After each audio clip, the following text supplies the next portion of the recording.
This discussion today is all about embarking on our own cultural journey. And as we do that, we gain a deeper understanding of how our experiences impact the way we see the world. It also impacts the way and our ability to serve families, which is what you and I are doing here. So, we will explore our personal culture and how it impacts our interactions with families, examine our experiences, and we're going to do it in a way that you feel seen, that you belong, that you're held. Our presenter does a great job of doing that. And we encourage you to participate in the ways that make you feel the most comfortable. What I'd like to do is introduce you to our presenter so that you know you are in the right hands. It's going to be a great time for you. Dr. Pradeep Gidwani, who is a return presenter for Caltrin. If you've ever attended one of his sessions before, tell me in the chat. Say yes, because I'm always curious who has seen him speak before. He is a pediatrician and community health leader who works at American Academy of Pediatrics, California, Chapter 3, San Diego and Imperial Counties, that would be AAP CA3, on a team that provides county-wide coordination and support for two large-scale community initiatives that would be Healthy Development Services and First Step Home Visiting funded by First 5 San Diego, and is also a medical director for AAP CA3's ACEs Aware Network. ACEs Aware work, I should say. Over the last 18 years, these community-wide programs reached over 364,000 children. That's almost 1,000 children a day per year. And the families, Dr. Gidwani is a past president of AAPCA3 and a member of the board governors at the San Diego Foundation and serves on various community and national advisory boards. His area of expertise includes child development, infant and early childhood mental health, childhood trauma, parents' perception of childhood behaviors, and cultural issues in healthcare. With that, I want to welcome Dr. Gidwani to the stage here, our virtual stage. And the best way that we can applaud for our presenter in a virtual environment is to ensure that we can hit our emojis at the bottom of the screen. So if you see your toolbar, you should see a reaction. You can pick whichever reaction you want. We'll see those populate, and that is the perfect way to do it. Let's see. And with that, I just wanted to say, Dr. Gidwani, thank you so much for being here. We're so excited that you're with us. Okay, so great. And thank you. Yeah, thank you for sharing. And again, they're going to be today's goals. We're going to really give you the opportunity to understand what is culture, reflect upon your own beliefs and consider how they developed, and consider how our beliefs and our sense of identity contributes to our feelings of mattering and belonging. And as Jess said earlier, this is important that you feel this way, because if you feel this way and you understand this, it allows you to then provide that with the families that we serve, and families and individuals. I know some of you do more than work with kids and families. So I just want to kind of take a deep breath and really set some expectations. We really want to create a safe space. And I think on these virtual trainings, we have a real opportunity to be able to go a little deeper into conversations and deeper into our thinking. It's interesting because, I used to think that it was better when we did this in person, but sometimes when you're on your own house, being able to, or your office, and you're able to just take this at the pace and time that you have, it creates an opportunity to go deeper. And we're going to talk about that all through today, about how you can take this deeper yourselves, but how you can also use this with the folks that you work with and the teams that you're on. So safe space, respect and humility. You'll hear a lot about this as we go. And we want you to be actively participating, but in ways that are comfortable for you. So for example, we will have a breakout session. And as we talk about that, we'll talk about if you want to participate or if you don't want to participate. It works either way. And vulnerability, when we can be vulnerable with ourselves, we create opportunities to learn. And again, the willingness to learn and change. You will see through this that I reflect some of the learning and changing that I've done over the years. And one of the things that I always want folks to know, and again, you're online, but I want you to know that you're valued, and each and every one of you adds to the richness of our community. And this is a journey. As I mentioned, I've been teaching around this area for about 25 years. And the big reason that I teach about it is that we can always grow and become more understanding and compassionate of one another. So I'm going to ask you for your first personal reflection. And it's kind of a funny one because I'm putting myself out there. No one's going to see this. So take a moment and write your first impression of me. Again, nobody will see what you write. We'll check in later how it changes, but it might include my physical appearance, my voice, my bio, what your perception is. And as we go through this, you'll understand why I'm asking this. I'm not asking this for there's a real kind of teaching involved in this and an opportunity for reflection. So just take a second, and as you know, as you're doing that, I'm just going to go through a couple of slides, and I just want to kind of share with you this whole idea in my world of the promise of us. I did a talk one time, and I was talking about the promise of us, and I was joking about the U.S. and I tell these funny stories of my immigrant family and some of the things that have happened. And, there's a promise in the United States that we can really come together and value everybody. And I've had the opportunity to travel, and I really have extended that idea to the promise of us as humanity. And, having traveled a lot of places, America and the US has some really great things and some really bad things, like all countries. But we do offer a unique opportunity to really, really respect one another. And I also want to give you just a little bit more about what I do beyond my bio, because my bio is I don't know, it's kind of long and boring. I've heard it, you can read it. It's not what I'm really focused on is this. I'm always focused on children and family. They're at the center of all of my work. And children come in families, families come in systems and cultures. And so I should actually say communities and cultures for this audience, right? So we all live in communities, we all live in a culture. And I really believe in the power of nurture and healing. And you can see the list of things that I talk about. There's nurture across the lifespan. Imagine if we had an economy based on units of nurture instead of units of productivity. And this, what you'll be hearing today is around culture. As Jess mentioned, I do a lot of work around development, but I look at child development as the lens that we can see human development. So, human development through that lens of child development. And then I do a lot of work in our community building systems. And most recently, I've been really focused on what are healing relationships and how do we embed healing relationships into all of our work. So those are the things that I talk about, and they really are grounded in that little tree that you see over there in goodness, growth, being grounded and being in flow. I'm also going to talk about an area that I talk about a lot, which is trauma and difficult experiences in trauma. So people hear the word trauma and they get some ideas. But really, if you think about trauma or difficult experiences, they result when there's an overwhelming amount of stress that exceeds our ability to cope or to integrate those emotions involved with that experience. Trauma differs between individuals, and it's really according to one's subjective experience. We could both be in a car accident and have very, very different experiences, even though it's the same car accident. But unprocessed events, experiences, and emotions can be triggers. If you get triggered in any of the conversations we're having, please take time for yourself to step away and do what you need to do. So, what I want you to do is before we get into this, is just to breathe. And we're going to have this pop up a few times. And before we get into the material, we'll be talking about things that can be very real in one's life or that are very real in one's life. So, tune into your body, your mind, and if you need a break, just take a break. I'm not going to be offended. I just think it's really important that you take care of yourself, particularly as we go through these. And as we go through this, I'm really focused on growth, right? So there's a couple of ways that we can grow, but growing really happens through our feeling and processing the experience, right? So if you've been had a difficult experience of trauma, you can see where there's the feel, heal, and grow. But we also have great moments of joy and interactions and connection. And so you can feel and joy and grow. So there's two pathways to growth. And it just fuels us. And so we'll talk about that and kind of recontextualize some of the ideas of when things are difficult. When things are difficult, when we are stay with them and process them and understand them, it leads us to growth. So trauma is not a life sentence. Trauma does not determine your future. It really can become fuel for your growth. And there's a whole field called post-traumatic growth.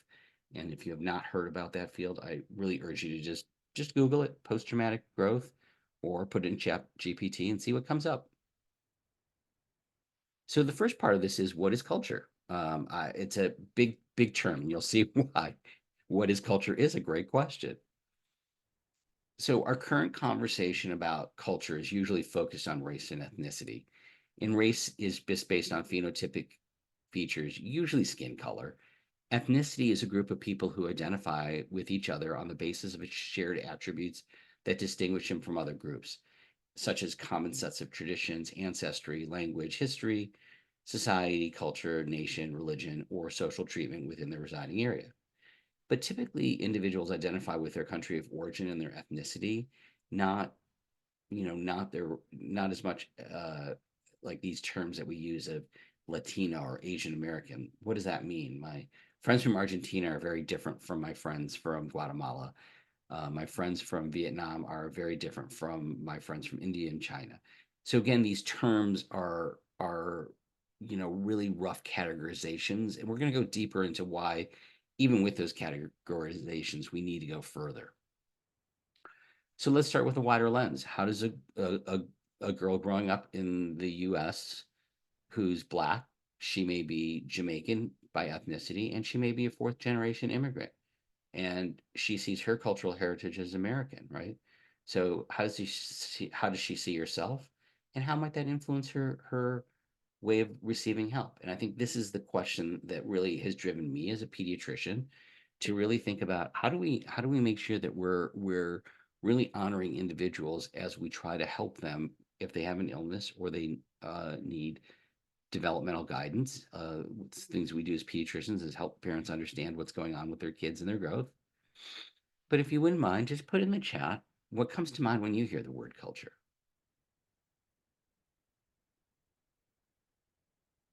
And we're going to use a mix of asking questions in the chat. We're going to do different things to get you participating in your voices heard.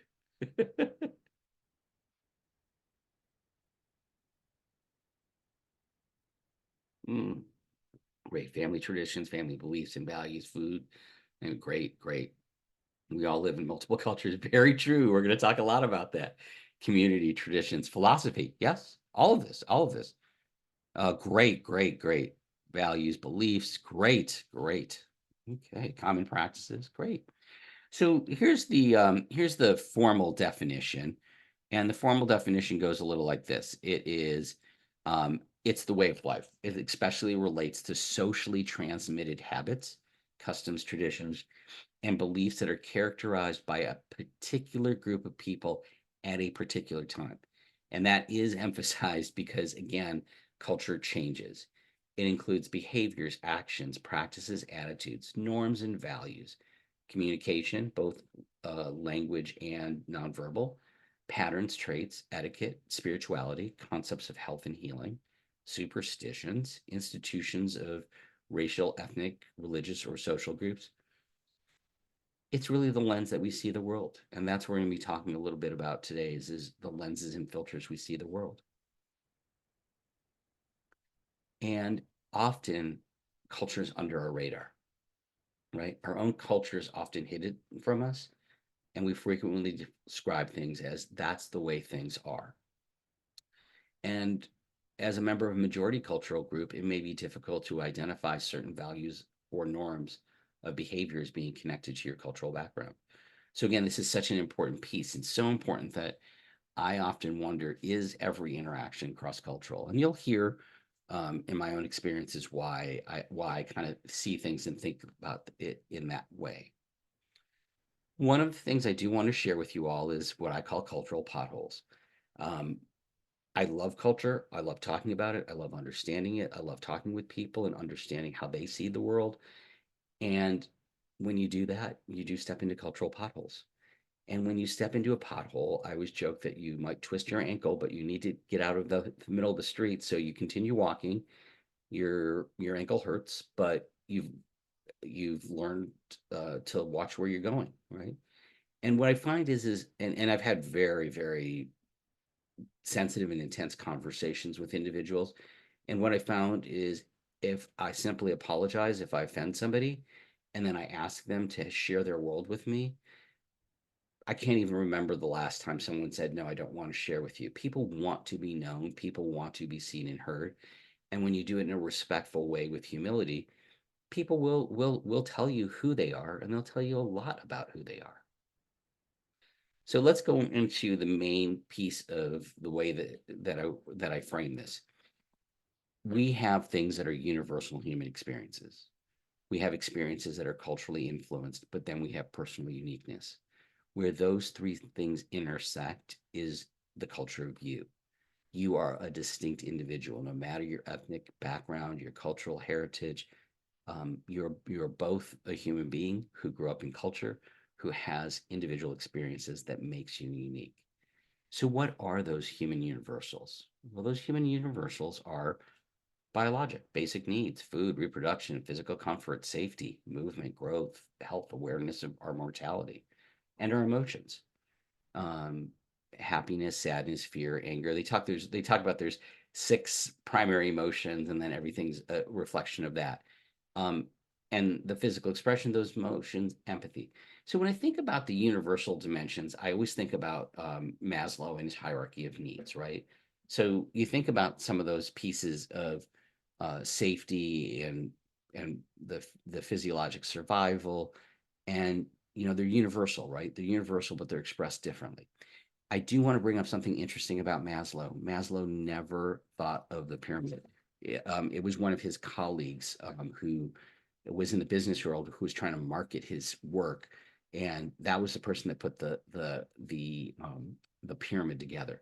But I do have the pyramid here because I like that in his later work he looked at this concept of self-transcendence. And I would just urge you, if you have not had a chance to look at Maslow's work, it is quite interesting. But like I said, he never created a pyramid. He really thought that there were these waves of what who we are and how that evolved. And so it wasn't this hierarchy like you develop one thing, then you go to the next, then you go to the next. Um, and so it really, he thought of this as more simultaneous. So his work is a lot more nuanced than we usually get to see. But culture does influence our experiences, right? So the universal capacity to experience basic emotions like joy, fear, anger, sadness, disgust, shame, and guilt. We see that in all human beings, but how you express it is often very mediated by the culture. Um, Cultural factors also will um, influence the likelihood that like a fear will be evoked or expressed. Then in culture, there's these social constructs, right? So family, territory, in-group, out-group, marriage, um, rules and customs governing sex, status roles, division of labor, special occasions, rituals, rites of passage, mourning, trade, gift giving. All of these things are culturally influenced. So you have got social constructs and you have values: right, wrong, conscious, justice, honesty. Do you avoid conflict? Is conflict something that's just part of life? Our views on violence, committing to something that's greater than us, our community, state, religion, cause. These are things that are very culturally influenced. Self-respect, self-discipline, service to humanity, respecting and caring for others and the environment. So these are all these pieces that are culturally influenced. So if we look at it, you'll see that I love trees as a metaphor, and I could use them for so many of the metaphors of the work that I do. But what I'd like you to think about is our surface culture, right? So the things that you can see, such as language, food, dress, including our hairstyles, folklore, art, music, literature, housing, holidays, celebrations, you see that. That's easier to see. Then, if we go into the roots, we get into the shallow culture, or the unspoken rules and norms about behaviors and relationships. So, like I was just talking about, displays of emotions, our attitude towards elders, how we raise kids, concepts of time, nonverbal and verbal communication, eye contact. Some communities, eye contact is good, others, you need to avoid it. Understanding of hierarchy, gender, privacy, work, money, who's a trusted source of information, honesty, integrity.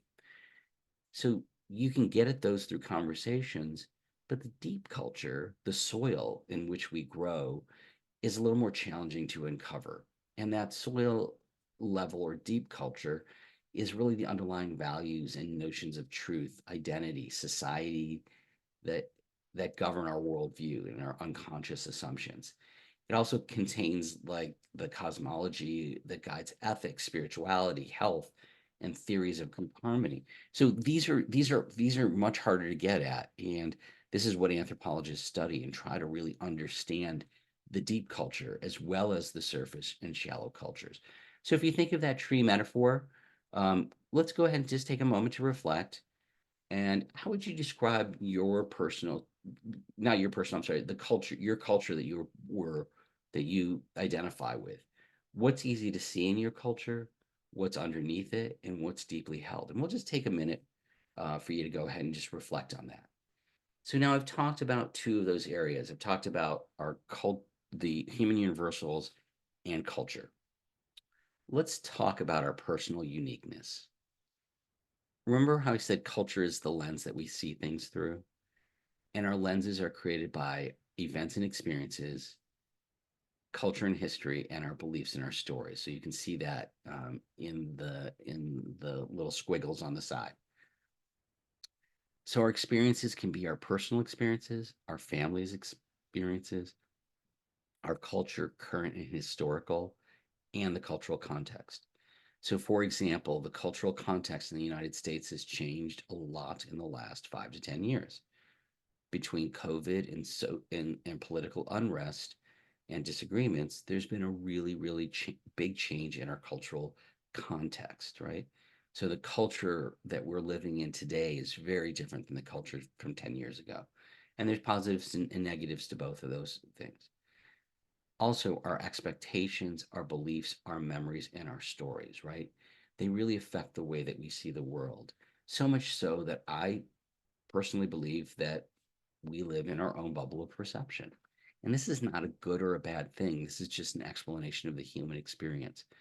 So if we're in our in our bubble of perception, what is that bubble?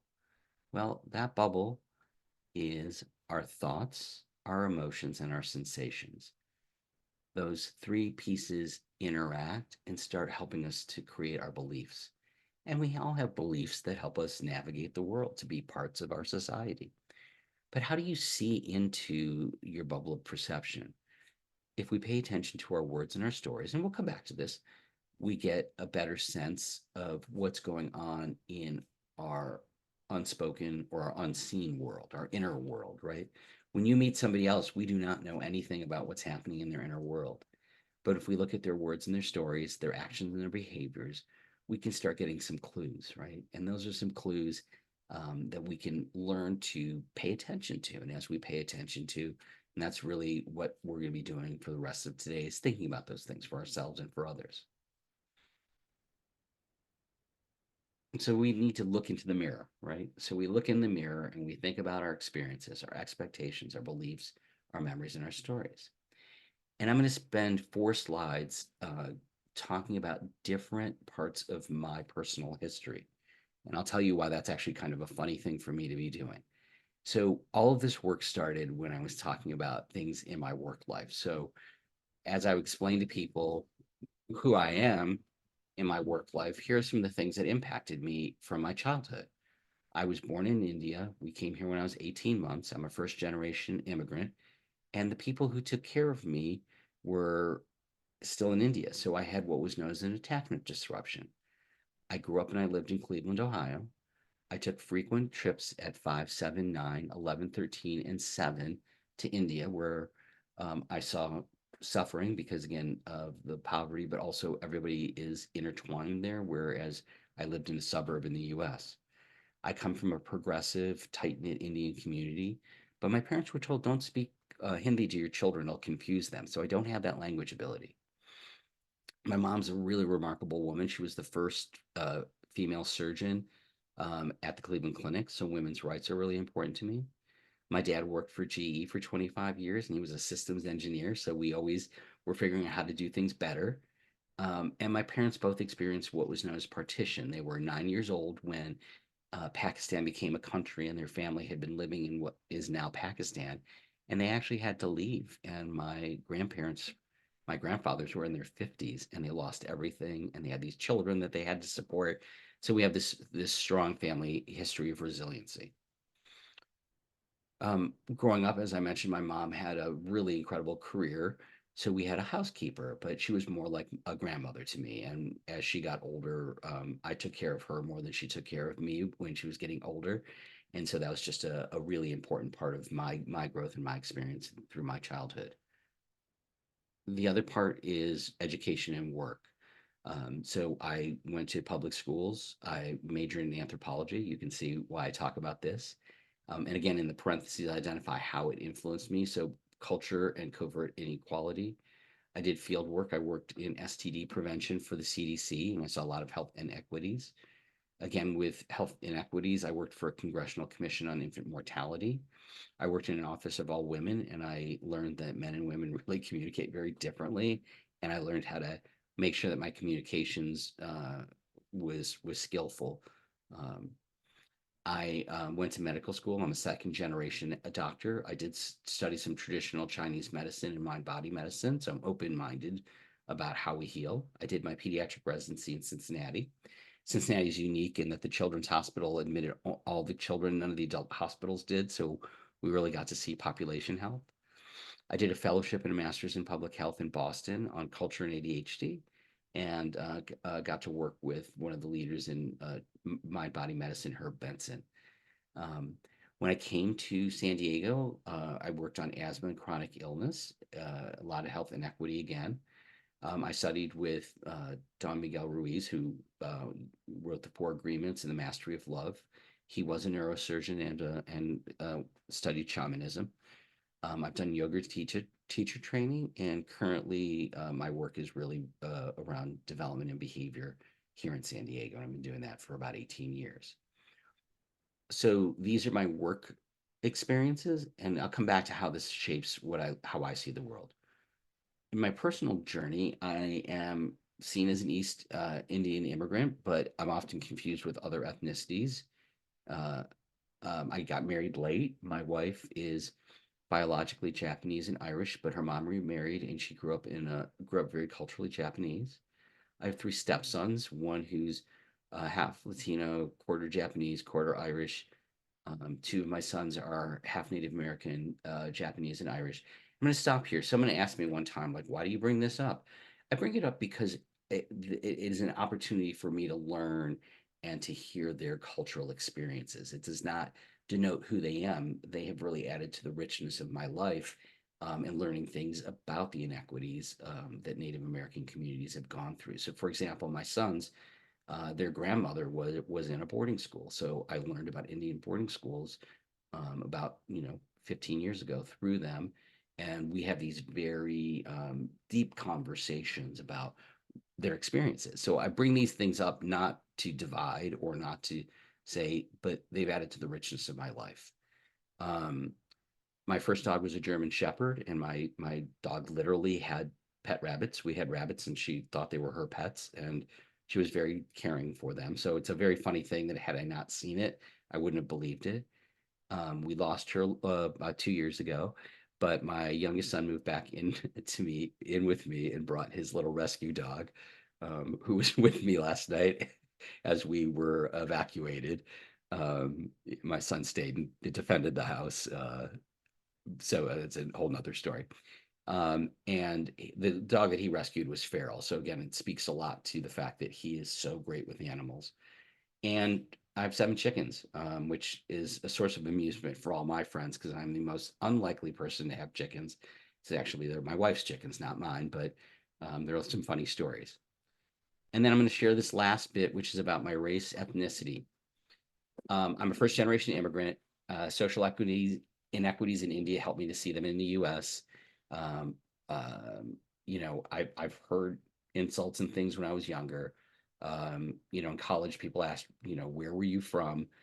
Even people from India. Um, Health disparities. My friends talked about driving while black. I learned about that in college. When I was an STD counselor, I worked in a community that was multi ethnic as well as had a very significant gay population in Chicago. I worked from the National Commission to Prevent Infant Mortality. Med school, my colleagues who were African American shared their stories of being watched while they were in a store. These were incredibly accomplished individuals. In fellowship, one of my friends asked me, when did your parents have the talk with you? And this was about, not to talk back to the police. She also shared with me that she felt like she had to be on every diversity committee and how that impacted her career. Um, and my wife's stepfather was in Manzanar, an internment camp for Japanese. And as I mentioned earlier, my stepson's Native American experience, our current racial reckoning. And right now, I'm on an Asian American Pacific Islander fund at the San Diego Foundation. And it really has been a great learning experience to hear from other cultures of their experiences. And so that term, Asian American or Pacific Islander, is kind of an interesting term because it doesn't really get at people's the richness. Now, one of the things that I want to share with you all is because I'm from the Western medicine tradition, we are trained not to share our personal stories. So this piece of sharing my personal story, and I do it as an educational opportunity because this next slide is going to say, how did it shape my lenses and filters? Is, going against the culture of my profession. So I told you all this stuff about me, and I will share with you how it has influenced me. It's relationships are central to everything, especially family. There's stories of resiliency. I say that I'm Indian-ish. I'm not the most Indian person because again, I lost the language. Culture, my anthropology has made culture very important to me. You can see that inequities and social justice are a part of who I am about race, ethnicity, and gender. While I was trained in Western allopathic medicine, I'm open to other traditions.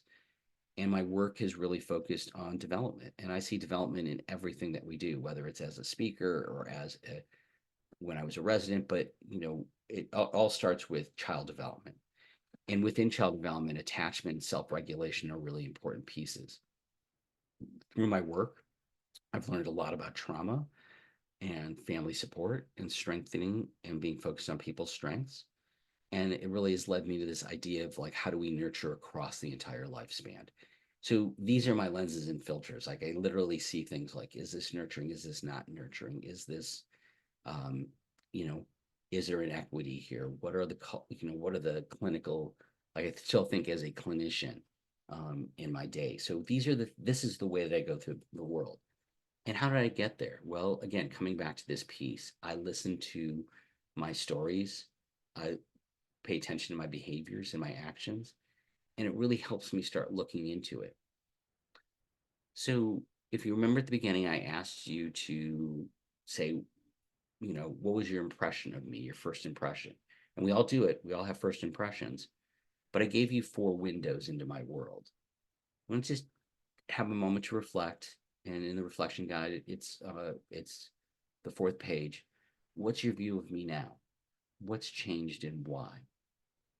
So I just want to share with you all, right? We can only have a window into another person's world. We can only see a part of another person's world, right? So think of these 2 metaphors that I've shared with you, right? The bubble of perception, our lenses and our filters that we see out into the world. The only way we can see into another person's world is through windows, and those windows happen through conversation and relationship. I could really spend all day on talking about how those various experiences link to how I see the world. We could spend a long time talking about how we see the world, how we see it differently. I just want to, before we move into the next section, just share that whether I use the metaphor of a tapestry or a mosaic, we create such great beauty of things like tapestries or mosaics when we really start seeing each little piece contributes to a much bigger and more beautiful picture, right? So each one of us are a thread or a tile in a mosaic. And really, if we think about it, when we get to that place where we can really understand one another and really allow everyone to shine, that's that promise of us that I speak of all the time. And it really is what drives my work. Now, I've done a lot of talking and I probably will still do a lot more talking. It's part of why I'm a presenter, but I want you all to start applying this. So now it's your turn. So I'm going to spend a little time talking about emotions and what may come up. And then I'm going to check in with you about, do you need a break or do you want to keep going and take a break a little bit later? So again, think about this as growth, right? This is an opportunity for us to all grow. So self-regulation is this ability to manage our behaviors and our reactions, and we notice and track changes in our environment. We understand our feelings and our reactions to it. And we're comparing our behavior to our self-determined behavior, like our amount of control, acceptable amount of control. And we adjust our behavior to return to that level of control, right? So that's this process of self-regulation. And within self-regulation, there's emotional regulation. And that's the process where we manage and respond our emotional experiences in appropriate and adaptive ways. So before we start talking about culture and exploring our own, let's take a moment to reflect on what emotions may arise, right? If we're talking about culture and we're talking about these pieces and exploring it, like I shared with you, these issues about what have happened to my friends that are African American, my friends that are Native American, my friends that are Latino, my friends from different parts of Asia. Um, Emotions are evoked. There's fear, there's anger, there's guilt, there's shame, there's loss and grief and sadness. Also, you might be surprised, you might find joy, you might be amazed, you might be proud, you might be excited. Some of it might be funny. So again, these emotions are going to come up, and I want the whole group to kind of reflect for a moment. What other emotions may arise? How do emotions show up for you? So let's just take a second and reflect on that for a second. And again, you can put it in the chat. Um, do we have the ability for them to come off and speak? Yes, they can Okay. raise their hand if they want to come Yeah. off mute and speak. Yeah. So you can either raise your hand, put it in chat. But what other emotions may arise as we talk about these kinds of pieces of who we are?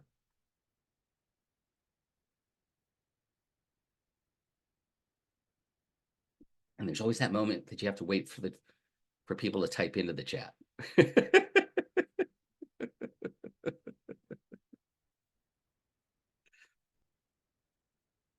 Oh, great. I see a hand up, Omar and Christine. Yes, Dr. Gidwani, thank you for doing this, but I'm wondering sometimes because what I see is that our culture today Hmm. seems to just divide people. Yes. I happen to be Puerto Rican. I Yep. grew up here in the 70s, and I remember everybody was American. It Yep. was not a big deal about cultures, and we did whatever we did at home. We Hmm. talked about whatever, but I think that in healthcare, Hmm. uh, I just want to know what is bothering them. How can I help them? What Hmm. is their issue? And if we converse with anybody in the street or whatever, it's all the same. If I go to Wisconsin, most people, a lot of people there happen to be of German background, but they don't say American German. Right. Now we have this Chinese American, Indian American. I see you as a doctor, an American doctor, Mhm. and God bless you. You've accomplished a lot and you encourage me. But I do think I want your thoughts on, do you think sometimes that this thing about culture is just causing us to be divided? Oh, Omar, such a wonderful question. So I just want to make sure everybody hears the question. It really is this question about, are we more divided? I think we're more divided because there's the perception of loss and scarcity, right? So when people feel like they're losing something or there's a scarcity, people start getting to react. And what we're seeing is a real demographic shift in this country, right? So you can say people who've been in power are starting to feel a little bit worried about power. So that's part of what's underlying it. And we're actually, the next slide is about grief and loss. And the third hour of this talk is exactly about how do we bridge those gaps? How do we build a common narrative? How do we build, in some ways, rebuild what does it mean to be American? And Omar would share with you that I agree with you that some of the emphasis on culture can be divisive and can be um, disconcerting. And I would also argue that if we really want to be respectful and appreciate the richness of certain cultures, then it's really the idea of creating a bigger we and a bigger us, right? And in fact, I've had a funny conversation about the term we and us. And that's why I talk about the promise of us rather than the promise of we, right? because we is where we are today. We is this piece where we're divided, and we see us as us versus them, or we and an other piece. So it really is this idea of kind of creating a bigger lens, and we're actually going to be spending time later in the conversation saying how do we enlarge the conversation and deepen the conversation. And one of the reasons I love working with Caltrans is um, like the idea of a reflection guide, the idea of putting these materials on video so that you can come back to them and you can come back to it with groups and teams. I would hope that folks would have that opportunity to come back to this and have these conversations within communities, between communities, in different environments. We all have these different like lenses, right? So I have my clinical lens. I grew up in a culture like you were talking about where we all kind of blended in, right? And we had our celebrations over here. And it's really this piece of inviting and that's I know it's a little crazy to say this, but that's the intention of this work. And I'm actually working to try to put this into a book and really start stimulating these kinds of conversations. So I appreciate all of you being here to give feedback, because my goal is to be having this conversation all the time and to create a bunch of people facilitating these kinds of conversations to say, what does the real America look like? And the real America, and I'll just share with you from my personal perspective, is the real America was not what the 50s and 60s was. There was a dominant culture that said, be like us. And I think we need to find where is there a common ground that makes us all American shared values? And then how do we also enjoy what everybody brings? Because whether you were Irish or Italian, Polish, you came into this country, and at a certain point you lose that piece of that connection to that old piece. But it's really interesting that we discriminated against everybody when they came in. It's it's there's a reason we do that, and I think for us to grow as humanity, we have to grow through that. So thank you for your question.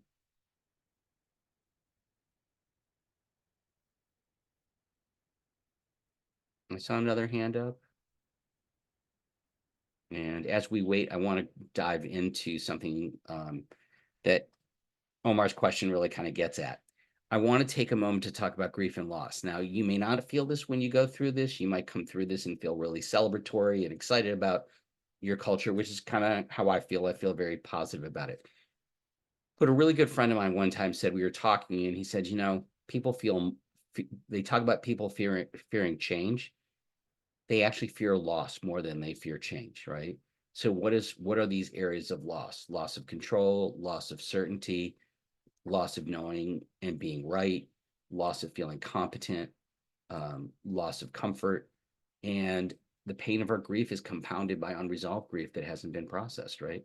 And in my kind of bigger and grander vision, I think that for groups that have been marginalized and traumatized, if we can step in and we can help create the spaces and places for that unresolved trauma and grief to be resolved, it adds to our society and our richness. So I'll take the example of both Native Americans and African Americans whose family structure and culture have been destroyed by policies. And so people say, oh, that's controversial. No, it's not controversial. It's flat out history, right?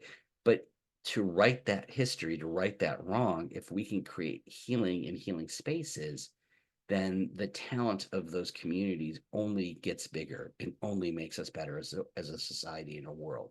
So that's my grand vision, is that we're able to talk about these things.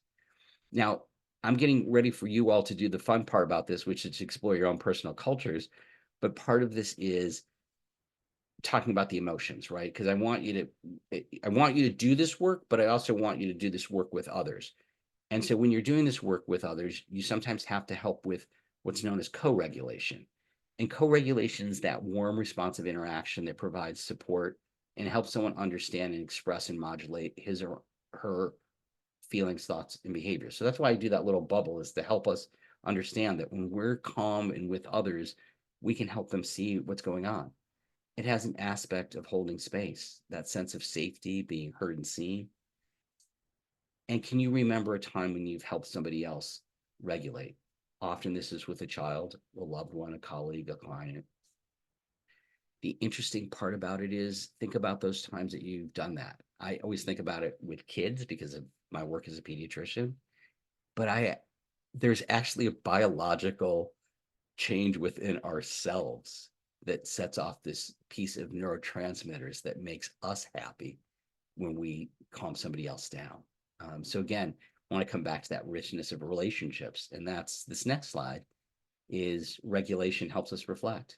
So through our relationships, we create strength or resiliency by developing this capacity to regulate, reflect, and refrain.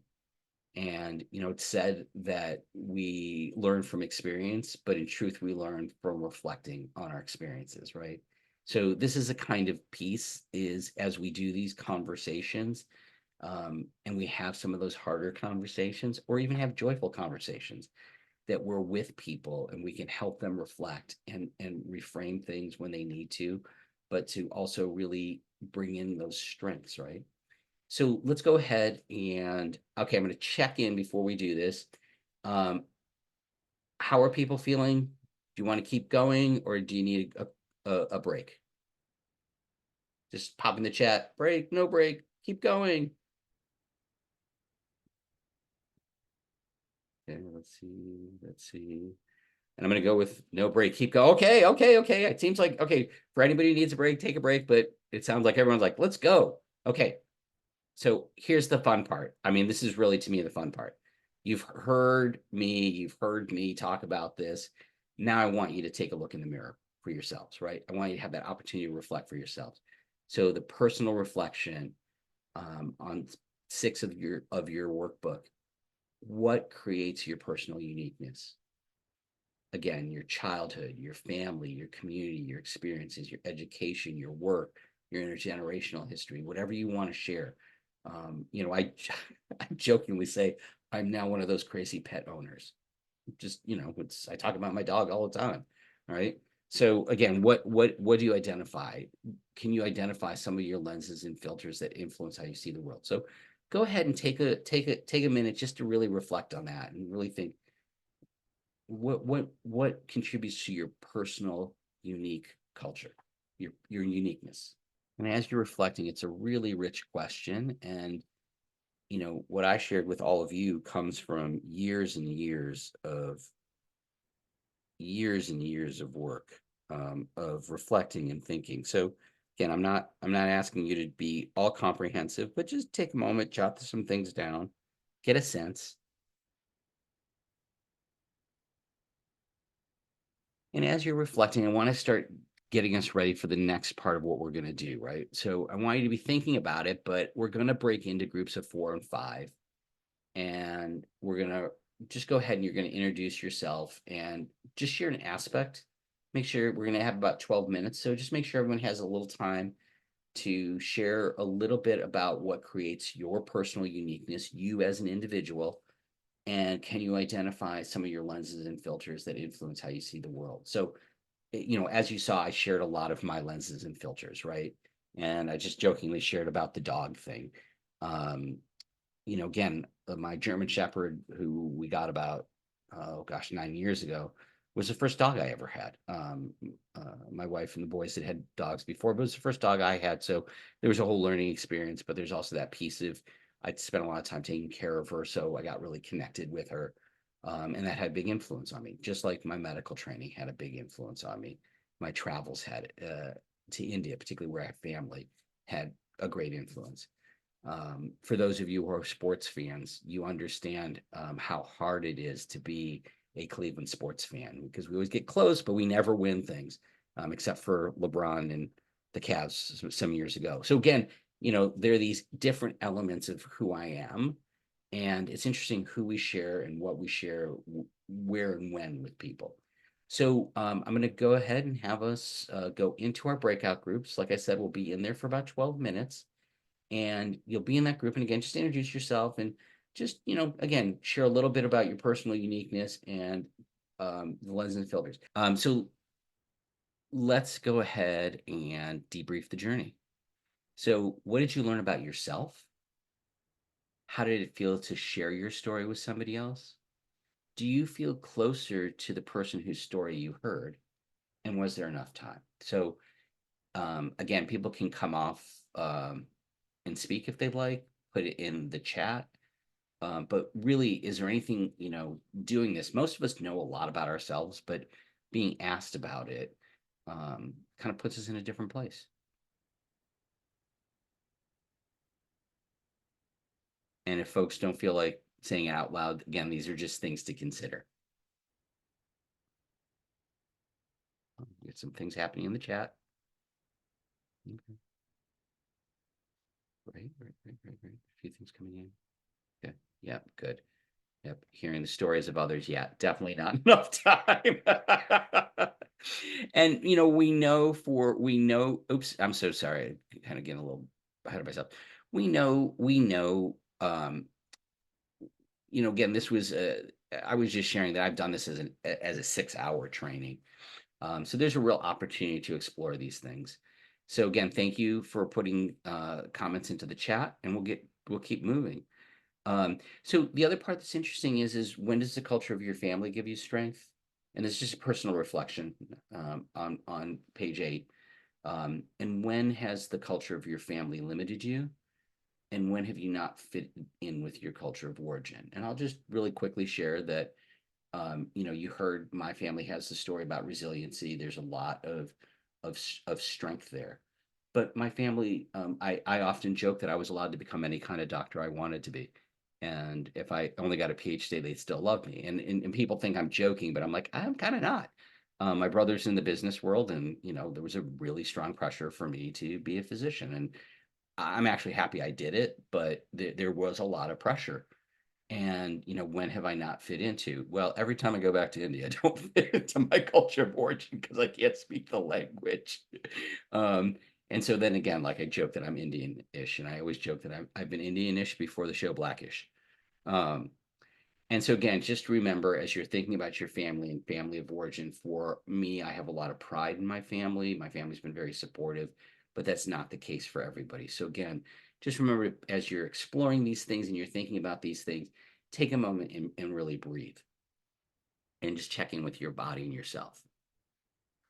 So my brother, who's coming to visit me this weekend, this is a long time ago. His little baby girl there is now 20.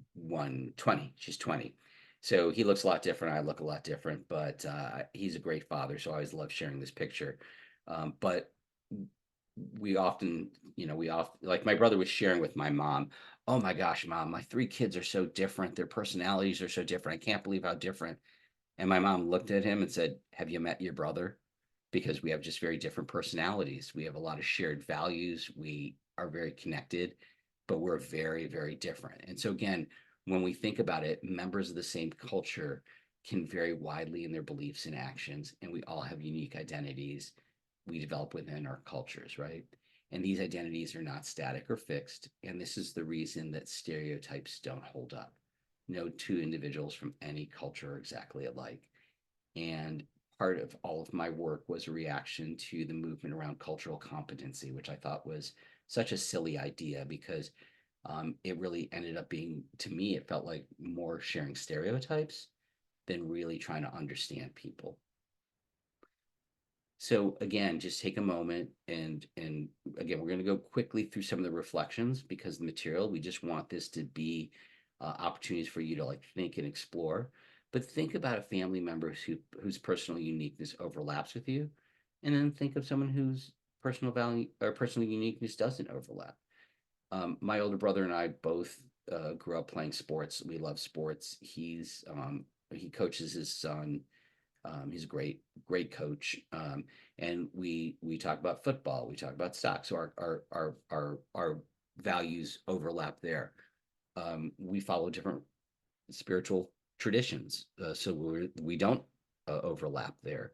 He's in the tech industry and loves what he does. I'm not, and I love what I do. We actually respect that, but we know that we don't understand the other person's world. So let's continue because I'm really giving you a lot of areas to think about, not only for yourself, but again, to bring this back to your organizations and your teams. So I'm going to put up a list of things that create cultural gaps. So let's just think about some of those things, right? And things like race, language, nationality, immigration, religion, age, generation, gender, sexual orientation, income levels, education, occupation. We live in San Diego. I've learned a lot about military and the whole culture of military, where you grew up, if you're married, if you have a long-term partner, pets, children. These things are all things that can create gaps. And what are some of the other places? And what are some of the other things? Because anytime I ask this question, people add wonderful pieces. Disabilities is one that has come up.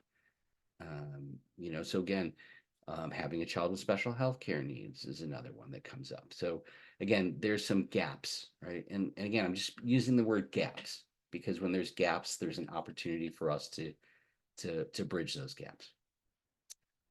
So if you have any additional ones and you want to put them in the chat, that's great.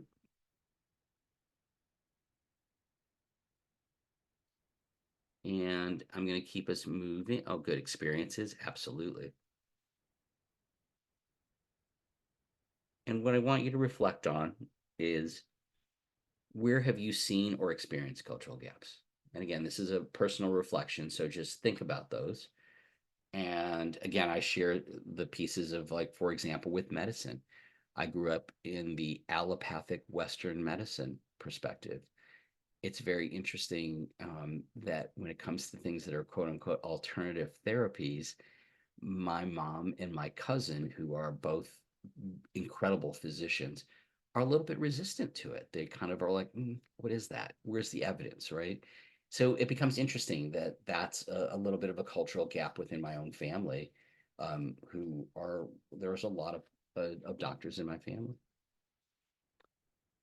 So again, just think about those things. And like I said, we're going to move a little bit quickly through the personal reflections because again, um, there's such richness in this work. And I want to talk a little bit about those cultural elements as it relates to our identity. So what is identity? It refers to the property in which we feel a special sense of attachment or ownership. It consists of the properties that define us as a person or make us the person that we are and what distinguishes us from others.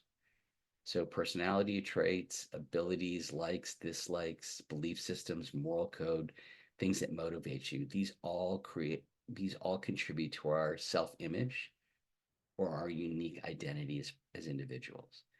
And what's fascinating about identity is if we think about identity in time, right? Our experiences shape our identity, and our identity shapes our expectations, right? So it's really quite interesting to think about. So when you think about these things, and we're talking about your own unique personal culture, what do you identify with most, right? So is there something that really you identify with? And that's in the workbook on page 11. And just give yourself a moment to think about, what do I identify with the most? I have a hard time with this one. I have so many elements of who I am, and I don't know how identified I am with any one of them, but I do know they shape the way that I look at things.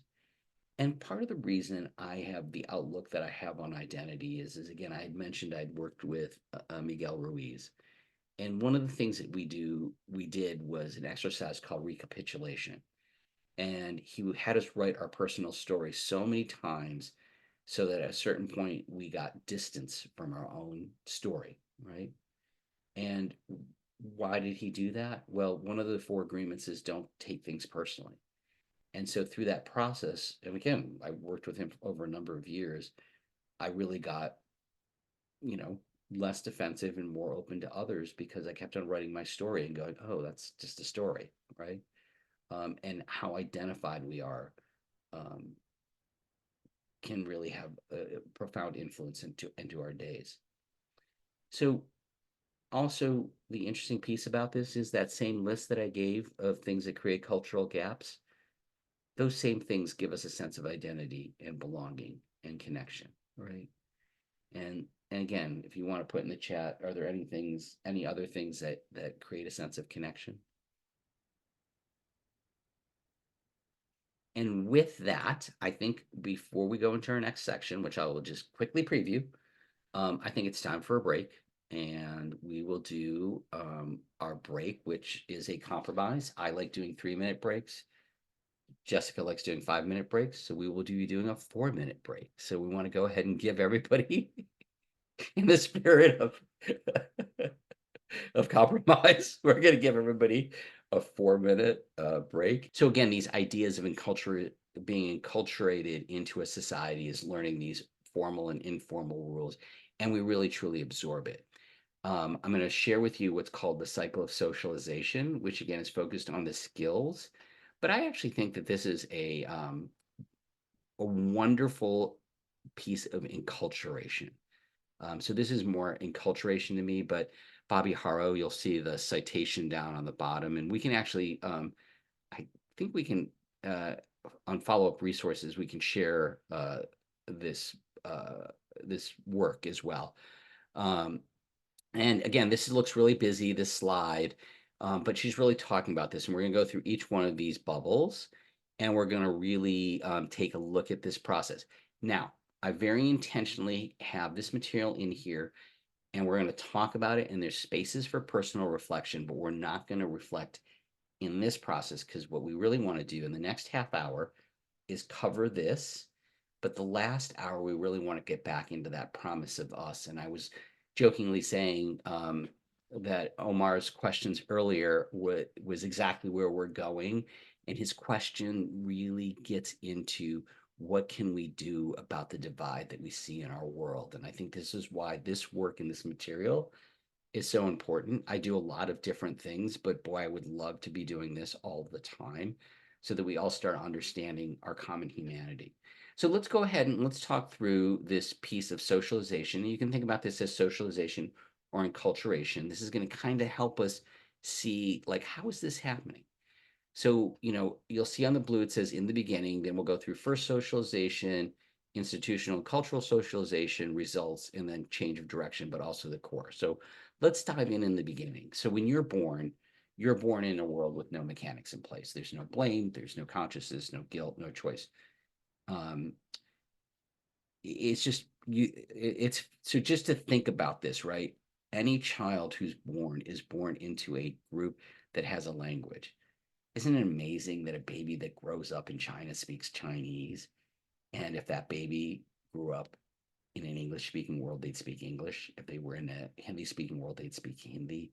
Like, how amazing is that, right? So think about that beauty of the openness. Now, it's not a blank slate. That's a whole philosophical conversation. But again, there's an innocence. So I'm going to say there's this beautiful innocence that we're born with. And there's no limited or misinformation. There's no biases. There's no stereotype. There's no prejudice. There's no history, habit, or tradition that happens when you're born. You're born innocent. First socialization is by the people that we love and trust. We're taught on a personal level, by parents, relatives, teachers, peers, mentors, the shapers of our experiences, our norms, our values, our roles, our rules, the models of ways of being, sources of our dreams. It's reinforced by the group affiliation, who you hang out with, and they were taught the same message. Okay, so that's that first socialization. And so again, on 12, we want you to have an opportunity to be able to reflect on this, right? So again, you can come back to this and take a look and think about that. Like, who were those people who were part of your first socialization? Then, as we get older, it's reinforced and bombarded with messages from our institutions, our cultural practices, churches, businesses, schools, song lyrics, television, language, our legal system, our media, mental health, medicine. It's conscious and unconscious. And these perceptions become so normalized, you do not question the way things are. It's just the socialization, right? And look at all of those factors that go into it, right? You think about media, you think about medicine. I mean, these things are just, it's all in their school, right? So again, it's this whole piece of that. So again, take some time to really consider Where did you receive those messages and from whom? Again, institutional, cultural pieces. Right? So again, think about those things. And I mean, it really is amazing when you start listening to songs and um, you watch shows and you start watching it from these lenses, particularly like a cross-cultural lens, and you're like, wow, that is so interesting. Of like what is emphasized, what's important. Okay. So that's page 13. So just think about those early, your innocence, you take up the information very innocently, you believe everybody around you, right? And we all want to fit in. And there's enforcements, right? So there's rewards and punishment, there's supports and stigma. You receive positive messages when you ask in accordance to what you're taught, even if it isn't the truth.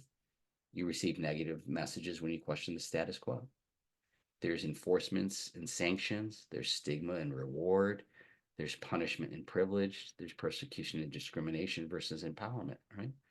So these enforcements are happening constantly, right? And what does that look like? Well, it looks like the results. You start internalizing those feelings and social standing. If you're normal, there's this confidence, security, autonomy, access to opportunity. But if you're feeling abnormal, there's shame, there's silence, there's isolation, there's anger and stress and barriers to achieving. When it gets really bad, there's dissonance, silence, anger, feeling dehumanized, guilt, collusion, ignorance, self hatred, stress, distorted realities, uh, violence, inconsistency, uh, crime, internalizations of power. So this is what happens, right? So again, just think about these things. What were the enforcements that you experienced? What made you either go along or rebel? How did those situations or expectations make you feel? Now, this is why when I do this work, I always want to talk about our emotions and the spaces, right? And so, again, because we're in this setting and we're in a training and we're virtual, we're not having that pressure of being with each other and having to manage our fronts. But we want to have you have the tools to take this stuff deeper and to see a little bit deeper and to really consider this process. But remember to check in with your bodies and breathe. And sometimes, if you're not used to hearing people's stories, it can be very overwhelming. We can get flooded, or we can put up a wall, right? But we do that with ourselves as well. So go ahead and just remember as you're doing this work to look at that. Because in our lives, there becomes this point where when we start learning this stuff and we start seeing this, we really have a choice, this action of continuing back and perpetuating bias, stereotype, norms, history, habits, and traditions. We might not do anything. We don't want to make waves. We may even promote the status quo. And that's the cycle of socialization. But we can break the cycle with a cycle of liberation by changing, raising consciousness, interrupting, educating, taking a stand, questioning, and reframing. And so, again, with the horrific scenes of George Floyd's death, that raised consciousness for a lot of people. Some of us knew about it, a lot of people didn't. And it interrupted a cycle and it caused a lot of disruption. And that disruption and that ripple is still being felt today. And George Floyd, Breonna Taylor, there's so many folks along that way that make us change our consciousness. And so again, those are our two pieces, but you do want to really, really go deeper and think about why do we go along with what we're taught socially, right?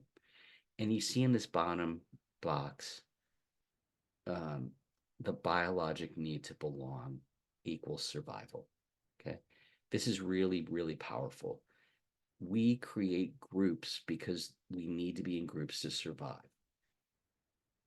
Everybody has a component of not seeing that common humanity, but identifying with the group that's part of your survival. And this is not good or bad, it's just part of the human condition. And that's where Maslow's transcendence is. self-transcendence is, where do we go to a larger sense of ourselves and we as humanity, right? So we all know what it feels like to be isolated. We're also scared of what we don't know. Those are parts of it, right? So the core of all of this cycle of socialization, the core of it is our fear, our ignorance, our insecurity, and our confusion. And, again, all the work that I do keeps pointing me back to, when you're uncomfortable and there's discomfort, go towards the discomfort, don't go away from it. When there's trauma, go towards it, not away from it. When there's pain, go towards it, not away from it, right?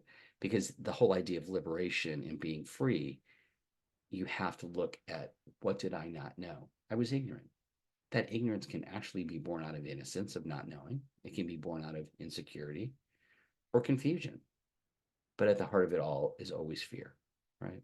So think about that, and just think about that opportunity of not judging ourselves or judging others for how they think, because this is that core of fear that we all have. So that brings me to, the opportunity to reflect and think about those times when you went along with what you were socially taught. Can you remember times that you didn't? And can you see how powerful our social conditioning and our need to belonging is? Yeah. Looking at this with eyes of compassion and kindness. When we went along because we needed to belong. When we stood up and went a different way, it was because we had that opportunity to, and it's a heroic act.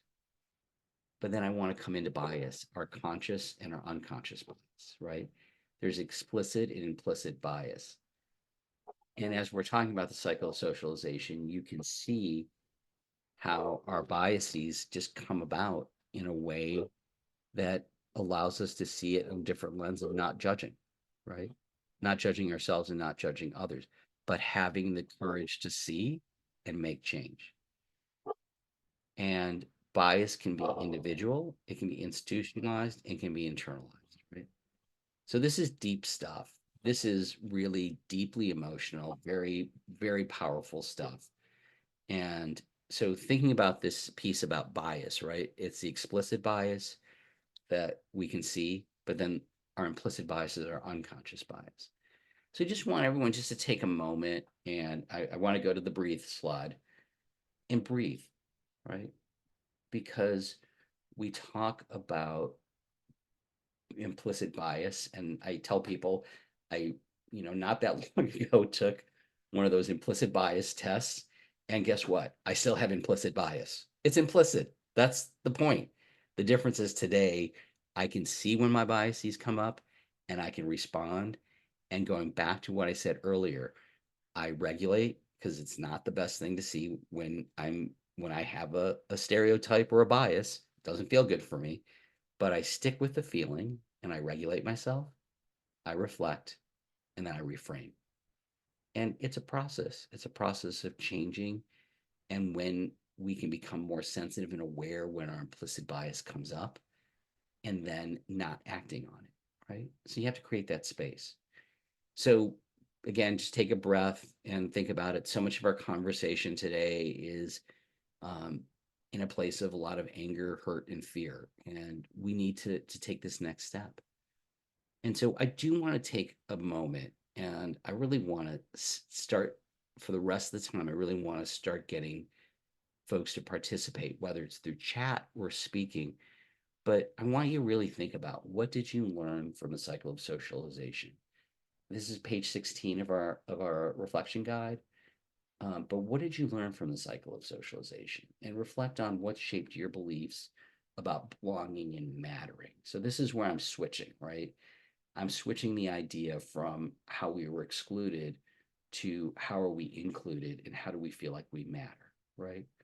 So let's switch it and talk about both of these things, about the pieces of where we have been pushed out, but where do we feel like we belong? So think about both these questions, and I just want to open it up for a little bit, and I really do want to take some time to have a discussion. We have more to get to, we got more to look at, but this is really important to me that we went through it very quickly.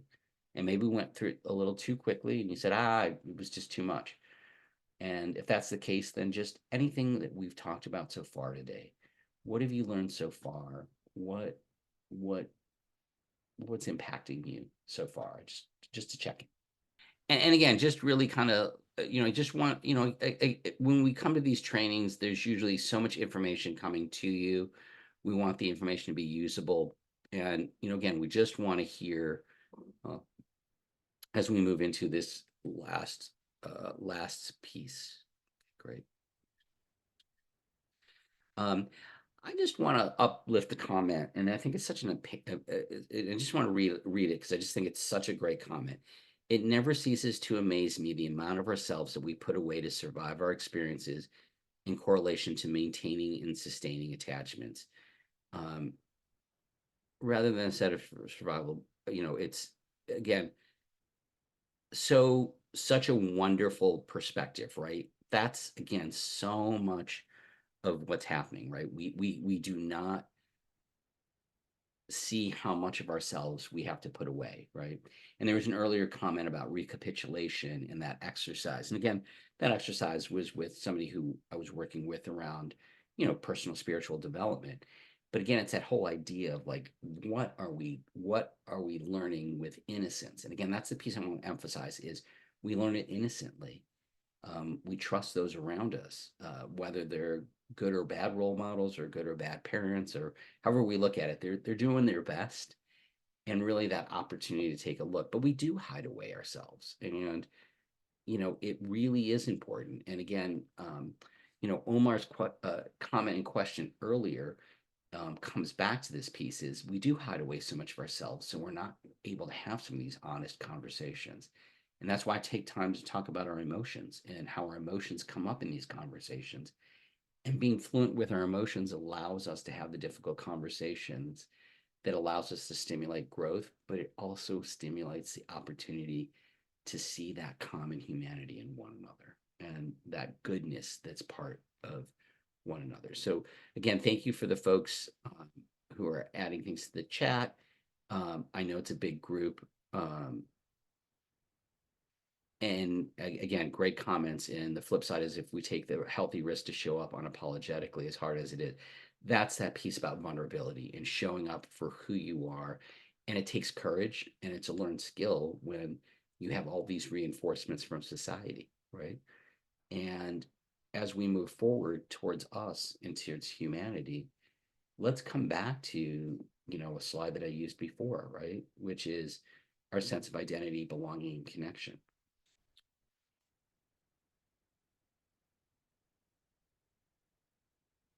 This is part of how we create connection. This is how we create a sense of community. But what do you identify with that gives you a sense of belonging, right? So we're going to move into a different direction with this. The second half, the rest of this piece is really thinking about this set of concepts that I've shared with you, these ideas. And as we think about belonging, I'm going to bring up my perspective on nurture. And I like to think about this as how do we move the diversity, equity, inclusion work forward? And again, I'm just going to say something, and if it resonates with you, great. And if it doesn't, that's okay as well. I see the work of diversity, equity, inclusion as being very important, but for a reason of how I've mentioned before. When we really listen to everybody, we include everybody, we lift up everybody's voices, things get better. It's just a fact in my reality, right? And I think the frame of diversity, equity, inclusion is missing something that's really important, which is safety, right? We don't talk about safety and we don't emphasize the need for creating those safe spaces. And so I think diversity, equity, inclusion is like we often do. We look backwards to look at what the problem is. But the nurture lens that I'm going to talk about is, I think, the way forward. But I also want to bring in Maslow here, right? So safety is fundamental to his work, right?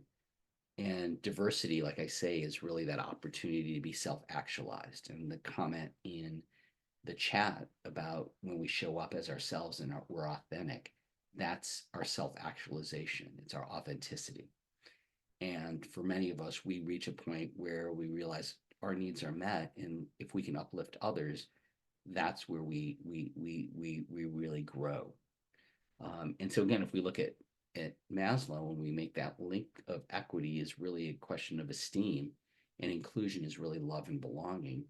From a nurture lens, to have the conversations that can help us move forward, not only as a society but as a world, is ensuring safety, dignity, mattering, love, and belonging.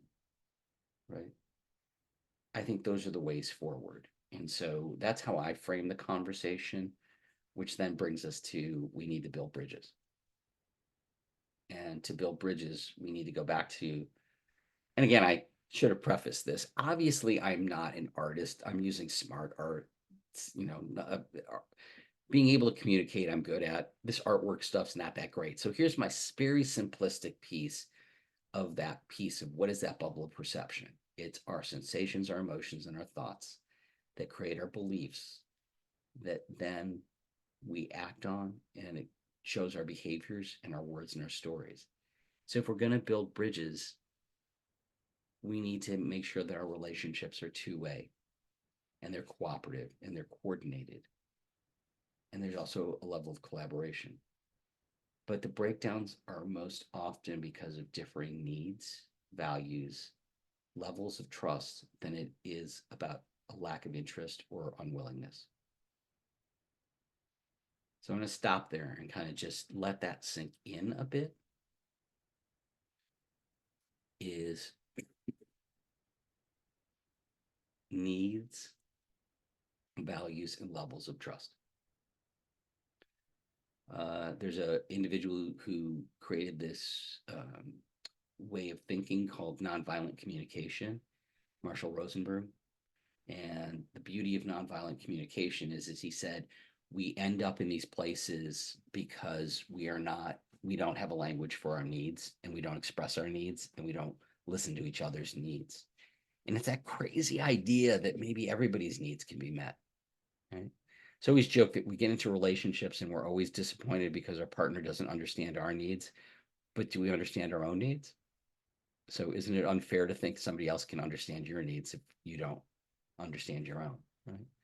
So let's take this idea of needs, values, and levels of trust. And again, like I said, I don't have a great artistic vision for it, but I do have this piece, which is our current challenge. So think about these challenges on the individual level and the family level. So we've talked about individual and family culture. We have not talked about our workplace and our community cultures. And what is it if we just think about the USA and we think about common humanity? And we start thinking about what is that level of trust? And, again, I'm really appreciative of Omar's earlier comment, because part of the reason we are where we are as a country today is a lack of trust. And there's differing values and there's differing needs. And I don't hear the conversations happening about those things, right? It doesn't have to be rural America versus urban America. We need to make sure both are strong. We need to trust that we do have that notion that we want to look out for each other. And social media has taken distrust to an incredible level, right? And so let's just pause for a moment and think about the work going forward, right? You cannot do the work at the level of humanity in the entire United States without looking at it as an individual or a family, right? So we have to start at home, like Gandhi says, be the change you want to see, right? So understanding these pieces, and then how does that fit in our workplace and our communities? And I say workplace and community because we spend a lot of time in work, right? And is work working for us as a society? So these are big questions, right? And that's one of the reasons I was excited about coming back and talking about this. So we're spending the rest of the time wrestling with these questions. And I really, I've opened it up for conversation a couple of times, and I really am hoping that we can have some conversation as we go through this last hour. We'll also have time for questions. but I really want to hear from you. I really think the rest of the presentation earlier of the workshop is to get us on a common framework so we can start having some of these conversations. And these are the conversations that I think are necessary for us to move forward and heal and to find a new future. And so, again, I want to come back to this idea because I actually truly believe every interaction is cross cultural, right? Because if you have a personal and individual culture, and I can see you, and I can not stereotype, and I can be humble and open and ask you questions about who you are and get a window into your world, it's a great start. So it starts with self awareness. So we need to see what our personal needs, values, attitudes, beliefs, biases, and behaviors are. How do they influence consciously or unconsciously with their interactions with other people? What are our assumptions and expectations of other people's behaviors? And how does our level of trust impact our perceptions and interactions? How does our level of stress impact our perceptions and our interactions? Big question, right? But we can't move forward unless we think about this level of our own self-awareness. You can see I shared so many things with you about my background, and I do it as an act of trying to be transparent and to stimulate conversations.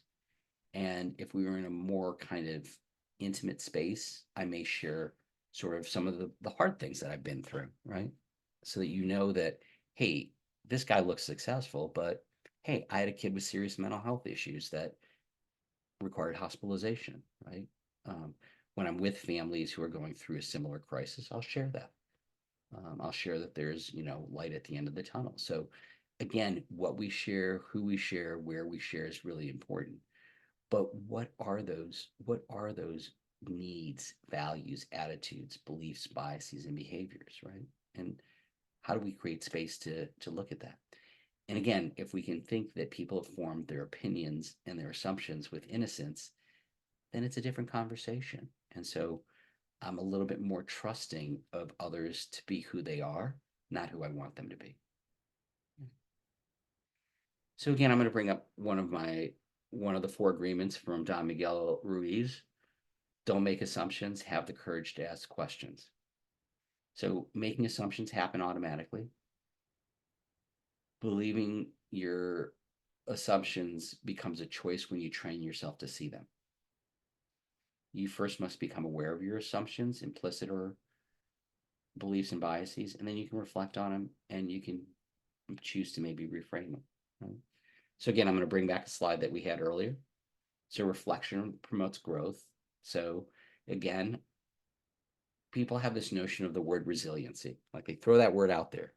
That person's resilient or not resilient. Well, 2 funny things about that. One is you're not born resilient or not or lacking it. It happens in the context of relationships. So we can help one another gain strength and gain resiliency by taking the time to co-regulate, help people reflect and reframe ideas, right? That's what helps us build strength, right? Think of something that you accomplished that was really hard, right? There's so many things we think we couldn't do. We do it, and then we look back and go, "Oh, I did it," right? But you want to reflect on that and take that strength in, right? So think about that again. Reflect on these things and allow yourself to share the growth. Now, I mentioned trauma earlier, and I want to come back to it because again, it can be overwhelming to hear about other people's traumas. However, there are people that I know who've had really bad childhoods who, through their own work and through their own courage and their own strength, find a way to become that kind of person who's kind, caring, and compassionate. In fact, some of the most amazing and kindest human beings that I work with have these remarkable stories that they've transcended. So again, our relationships and supporting one another is so critical. Mm-hmm. So again, we're going to be looking at that because we really want to start thinking about how do we build bridges to other people. We got to build trust, learn about others, their needs. There's ways of responding, what their behavior is saying. I can't tell you how much I teach this to parents. Look at what your child's behavior is saying. And that's a huge piece, right? And then the next question is asking, you know, are they tired? Are they sleepy? Are they hungry? What's going on underneath that, right? But again, with one another, we can ask with openness and genuine curiosity. We can set the expectation and check if it's understood. Hey, I'm asking you this question because I want to get to know you better. I'm asking you this question because I want to make sure that what I'm sharing with you resonates, right? So again, just setting expectations, encouraging two-way communication, focusing on strength, creating positive moments and memories and stories, and really creating that sense that people belong and matter, right? Um, I just feel it's so important. When I listen to people's stories, I actually feel honored that people are sharing their stories with me. One of the greatest things about being in medicine is I've been able to treat everybody, whether it's people who are impoverished to people who are very wealthy and everybody in between. And I get to work with everybody. And, when somebody comes to you because they need help with their child is their most precious thing in the world to them. And you get to support that. And they're going to be so honest with you and they're going to share what's on their minds. So that's like one of the greatest things about being in medicine is that piece. And people matter and belong. I always share with colleagues that pediatricians feel very, very strongly about their families. If you're one of our families, you're one of our families. It's not like, oh, I'm taking care of those families. No, no. There's a degree that I joke is a sense of belonging. And if you didn't realize, it may sound possessive to you, but it's a good thing. And I want you to reflect on this as well. What makes you feel safe? What makes another person feel safe? What creates trust? How do you know when you're trusted? What helps the other person to feel seen and heard and felt by you? The kind of an idea of resonance when you know that the other person knows you. And what helps another person feel important to you, that mattering and belonging. You're seeing this theme of mattering and belonging being so important. And before I go into this next thing about what is trust, I'm working with some folks on a measure of families' experiences. And I think all of you go to the doctor and you get those satisfaction things and like Press Ganey and these different things to assess how well it goes. Well, in all these years of working with traumatized and marginalized families, I think there's a different set of questions we need to ask. And I think the questions are, did you feel safe with us? Did you feel seen and heard? Did you feel like we were able to provide something that was helpful to you? Did we use language that, you know, felt respectful and understanding? And do you think we'll be there for you in the long run? Right? Could you imagine if we asked families those questions? They may actually start expecting to get that, right? And maybe we need to reset sort of our expectations and what people need. And I know it's been a big learning curve for me around trauma and what does it look like for someone who has trauma to seek services or someone who's been marginalized. And so I really think a lot about trust. And so trust is that sense that you feel that the other person takes your best interest to heart and that you act to protect them. And it's one of the drivers of why I'm a pediatrician. I feel a very strong protectiveness over children and parents. Reliability, the extent you can be depended upon to act consistently and to follow through. Competence, the ability to perform a task. Honesty, that integrity and being truthful. And openness, really wanting to hear from others. And so again, as we think about it, there's this cycle of communication that starts with being willing, open, humble, and understanding. And I like to lead with respect, curiosity, and empathy. And I'm also very cognizant of my nonverbal communication. And so it's interesting, right? Because they say 7% of our words, 55% of it's what you see or feel, and 30% is what you heard, right? So there's a lot going on with this nonverbal piece. And I wanted to share a story with you all. And then I want to really start seeing if I can get some dialogue going with everybody. So please get ready to raise your hands. So I want to share a story of an individual who was born in a female body, but identifies as male, and has been through surgery, and really it was a road for this individual. And I talked with him, and as I was talking with him, um, we had a really nice rapport, and so got to really hear about their needs, their concerns, what it's like to raise a child and be married, and to feel loved and validated. And we just had a really great conversation. It was at a conference, and this individual, who identifies as he, him pronouns, we just had a really great conversation. And the individual presented at a conference, and he and I really just kind of talked for quite a bit afterwards and had lunch together and stuff. And at the end of it, looked at me and he said, "Thank you." And I said, "For what?" Because like here I am thinking, my God, this is like such a great window into another human being's experience. And when would I be so lucky as to have an opportunity to have someone who's so open and sharing? And he looked at me and he said, you know, I feel very affirmed by you. Um, it isn't just that, you listened and you were accepting, you were very affirming to me. And I said, wow, so I really thought about that. And it really made me reflect on this piece, right? Like years ago, we were talking about, oh, be tolerant. And then I thought, hey, if I'm accepting, that's great. But then I realized that if anybody's had to move through anything difficult where they aren't part of the norm, the majority culture, or they've been marginalized or traumatized in some way, that affirmation of seeing them and knowing who they are and valuing them and that meaning of mattering and belonging, um, means so much. And it's changed my communication slightly. I was already communicating that way, but I pay a lot of attention to this idea of affirming others, and seeing them for who they are. And that just means I have to be aware of my lenses and my filters. And so I want to spend a little time because I'm hoping that you all will be out there having these kinds of conversations with folks. I want you to be the people who are making those changes. And I want to just take a moment and say, what can you do when you step into a cultural pothole? And so this is 18 in the book and the reflection guide. But I do want to see what others feel like. And I shared with you what I do when I step in a cultural pothole. I apologize and I ask to learn about people, but I just want to see if others have had any experiences doing that, and how they navigated through it. Because again, when we hear how somebody else navigates through it, it gives us a little bit more of an idea of how I might do it. Please. I can't say that I have noticed if I've stepped in a cultural pothole. I'm pretty sure I probably have.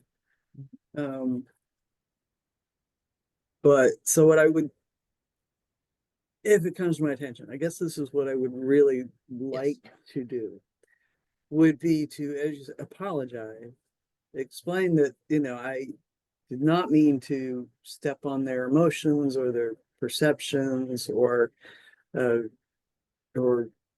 concerns, and if they could please kind of let me know precisely what it was I had said, in what way, so that they could educate me on what I did wrong so that I could avoid it in the future.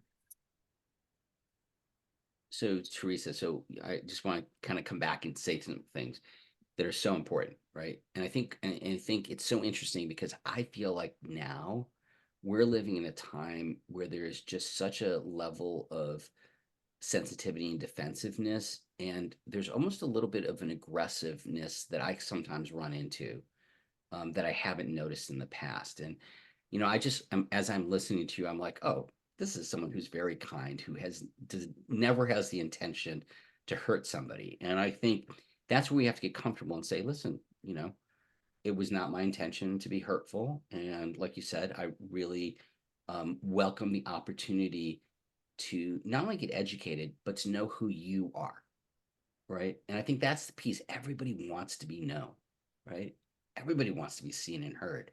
And so again, I think what I'm hoping is as we're having this conversation, and I see a few other hands up, so I'm excited about that.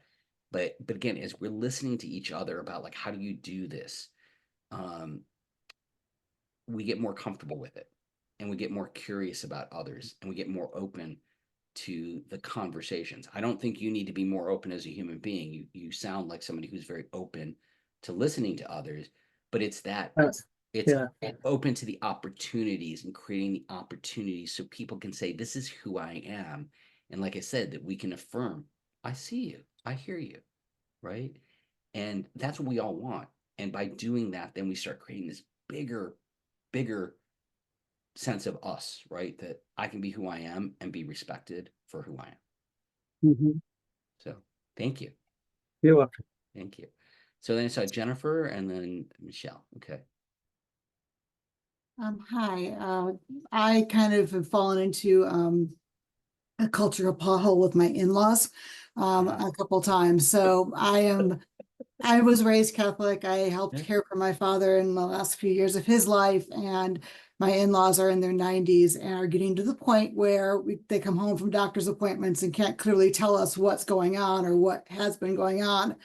And so my husband said, well, I'm going to come to the next appointment. And my father-in-law's like, why?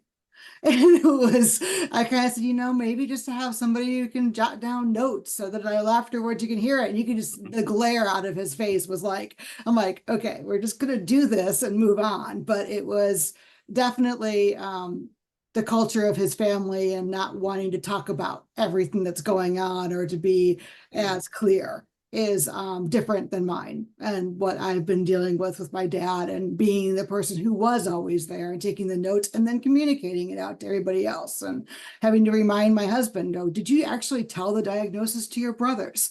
Stuff like that is like just it's a cultural thing of being a much more closed-mouthed family than what I'm used to. Oh, yeah. Thank you for sharing that because that's such a good and concrete example of and also an understanding, right? So you're saying, okay, my family's more open about sharing things, husband's family's not. There's also a generational aspect, and there's also the sense of, what do we disclose and what do we not disclose? But there's also what I hear too is there's an element of as we get older, we don't want to feel that loss of control. And there's a real element of that need to control it and the pieces that go with that. So it becomes very interesting how layered all of it is. And then it becomes a piece of can we explore in a way that allows us to move forward, or are there barriers that come up and we can't move forward? Right? Are there places where it just isn't going to happen? And you guys remember I talked about my dog. He's trying to tell the mailman how important he is, so there will be a little barking. I apologize. Um, but again, this is another great example of thinking about it from different pieces. And you brought up your faith, and so again, some faith traditions, family traditions. There's a whole lot of threads that go into this interaction, into this piece, right? So again, really important. So thank you for sharing that. And again, we're going to talk about this in the next slide about like what is my half and what is the other person's half. So okay, Michelle. Yes. So for me, I'm about I like to call them disclaimers. One, I always say there's no way I can know everything there is about every culture and everybody, because within a culture there's also subculture. So you brought up a good point when you say when you made the comment that I would educate me, but educate me about you. And I feel like the educate me about you is that subculture, right? Because we grow up in a culture, but then as we develop, we create our own culture and we identify and create who we are. And so I'm all about that disclaimer, right? So if I step in it, please let me know. And I would love for it to be an opportunity where we can engage in discussions and you can let me know more about who you are, how you identify, what it is you would like for me to know about you, or, whatever the case may be. But just even starting out by letting them know there is going to be the possibility that I may step in it, not my intentions. So letting them know I acknowledge intention versus impact, right? Good intentions, but there's still impact there. And that's what I really want to discuss, the impact that my intention may have on you. And oh, thank you so much for sharing, because there's so many beautiful pieces in that, right? So like we've said before, the intention, this is truly this idea. If we can get people to understand that there is a culture of you or a culture of one, and I can't know that, but I can ask questions about it. And I love that idea that, give me a window into your world, right? We can understand and think about our own lenses and filters, but we can only get a window into somebody else's world. And one of the things that really popped as you were talking, and I just love, is when we invite the other person to share who they are, we create a connection, right? And it's interesting because that connection and that sense of feeling connected is part of that component of the other person feeling seen, heard, and felt, right? And there's this resonance that we get. And again, in that, every time we do it, it increases the sense of us and a greater sense of us. And again, it's that piece of like, how do we keep coming back to the common humanity that we all have, right? And that's just a beautiful way of saying, just a disclaimer. And again, as I'm thinking about it too, in our work, often we're very busy, we're moving fast. Yes, we do make assumptions. And instead of saying that it's bad, just saying, hey, I see where I might have made an assumption or I might have been wrong. And that piece of, can I know you? Right? Can I know you? And I think when we do that, it's kind of irresistible, right? When somebody's like, I want to know you, right? And they do it in a open-hearted, caring, empathetic way. It's a little bit, I mean, we all, I mean, let's be honest, we all want to say who we are. We all want to be heard and seen and felt. I mean, that's, ever since we were little kids, we've wanted that, right? All right. Well, thank you. I don't see other hands right now, but that's the kind of conversation that allows us to move with this material, right? And this is really kind of the essence of this idea of a culture of one, right? So I know with all humility, I can't know other people. I'm downright curious and really enjoy meeting people and talking to them and hearing their stories. And so what ends up happening is people tell me their stories. And I love to hear them. Right? So thank you all for that. That was really great. So our next slide is that piece, your half of the relationship, right? Like we can only do our half of a relationship. And talk about stepping in it. Whew, I step in this all the time, right? Like I sometimes think somebody wants my help when they don't want my help, right? Because my nature is to want to help. And so I think this idea of thinking about there's you in your bubble of perception, there's the other person in their bubble of perception, and then there's this space in between us of another bubble, which is the bubble of the relationship, right? And we're only responsible for our half, but we also need to be respectful of the other half. Right? And so let's take that to this current conversation I was saying about, our current challenge. And think about that, right? So if there's a bubble of perception and there's the bubble between us, you see it as an individual, you see it as a family, you can see it as a community, you can see it as a workplace. You can see it as us in the United States, you can see it in humanity, right? So there's a lot of bubbles, and the more connected we are, the more bubbles we have, right? And again, maybe because I'm a pediatrician, I can't say the word bubbles without smiling because I always see kids blowing bubbles and how happy it makes them, right? And really thinking about this challenge, right? Of like, how can we individually work towards building that trust? How can we be clear about our needs and our values? How can we say that there are certain values that we may have that are different, but what are those bigger values, right? That matter, right? So I'm going to go back to my friend Maslow, and even though he didn't do the pyramid, I really want to look at this piece, right? Of looking at that idea of on this hierarchy of needs, if we start thinking about some of these things and start thinking about those components of where do we have more commonalities than we have differences. Mhm. So let's go into this piece where it comes to what are American values? What are majority culture values? What are minority cultures? What is the unfulfilled promise of us and unhealed wounds, which there's a concept about rupture, repair, and child development, which I think is so important. So let's look at the American values, and I'm just going to open it up. And Omar, if you're still out there, I actually want to bring up this piece of the heritage of being Puerto Rican American, and for many generations. Um, I have had some really great friends that are from Puerto Rico. Their families are there as individuals. And it's been fun because what has been fun is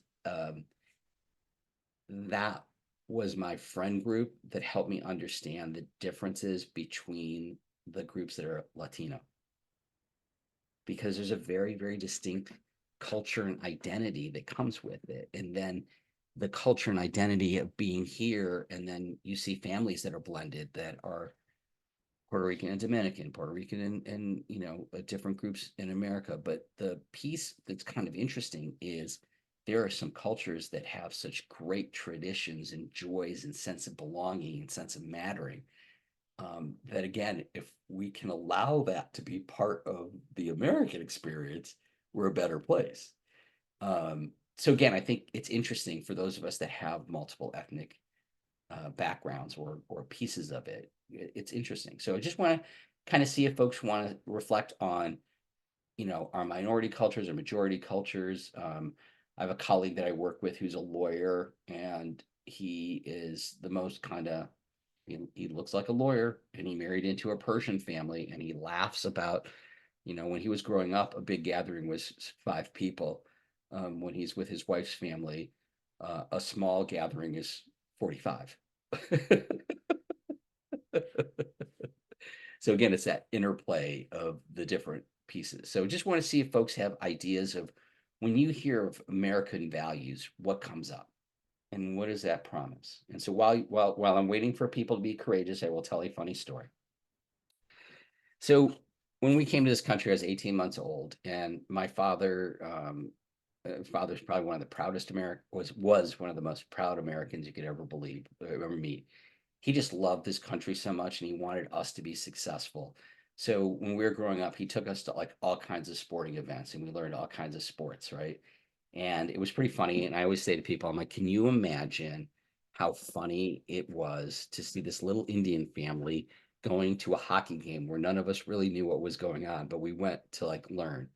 And so years later, I said to my dad, I said, Dad, it was great. You took us to all these sporting events. I go, but hockey never took. And he's like, yeah, I always wondered about that. And I said, we're not Canadian, because in Canada, like it's really more of the national sport. And so it's just really funny because as time went on, my dad learned football so well. My brother played in high school. And here my dad was the guy that explained to all the other Indian parents how football worked. And I always like to just share the thing was he was great with rules, but he had a very unique perspective on a safety. He said, when they do namaste over the head, that's a safety. It's very unusual. So, again, it's just really funny to see that. And it's just, we have interesting conversations in my family because my dad said, you guys are so successful. I'm like, yeah, but Dad, if you had immigrated to Italy, we would have never been Italian, but we are very much American. So, to me, part of the American values is the inclusiveness. And when my family came, there was a big melting pot thing. So that's where we didn't retain the language. We retained some of the customs and the celebrations, but my brother and I didn't retain the language. So again, that's kind of a thing that I thought it is a missed opportunity because they said, oh, your kids will, people will have a hard time understanding your kids. And I don't think anybody have a hard time understanding us.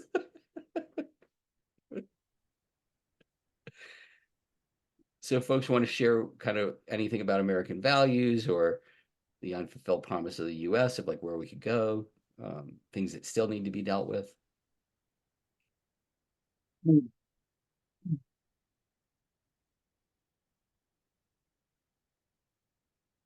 I'm kind of a bit of a mixed bag in that my parents were from Iowa. Mhm. Dad went into the Navy, Mhm. was stationed in Ethiopia, Mm. which is where I was born. And then we bounced a bit into Hawaii, the Philippines, Japan, southern coast of the United States. So saw some different cultures, and the DoD schools when I was there required that you took cultural classes Mhm. at whatever grade level you were at. Um, so I didn't get back to the States kind of right until just before high school, I Mhm. guess. Anyway, but I guess kind of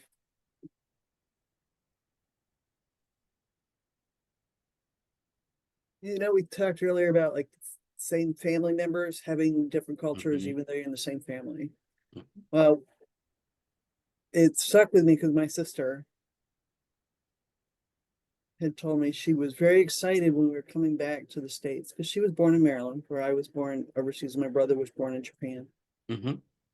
And she's like, so I had seen Japanese people, I had seen Filipino people, I had seen Hawaiian people, I had seen military people.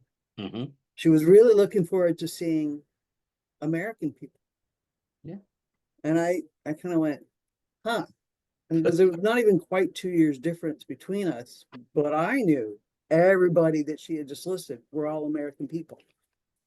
You know, well, and that everybody, we were a culture with lots of different individuals in it.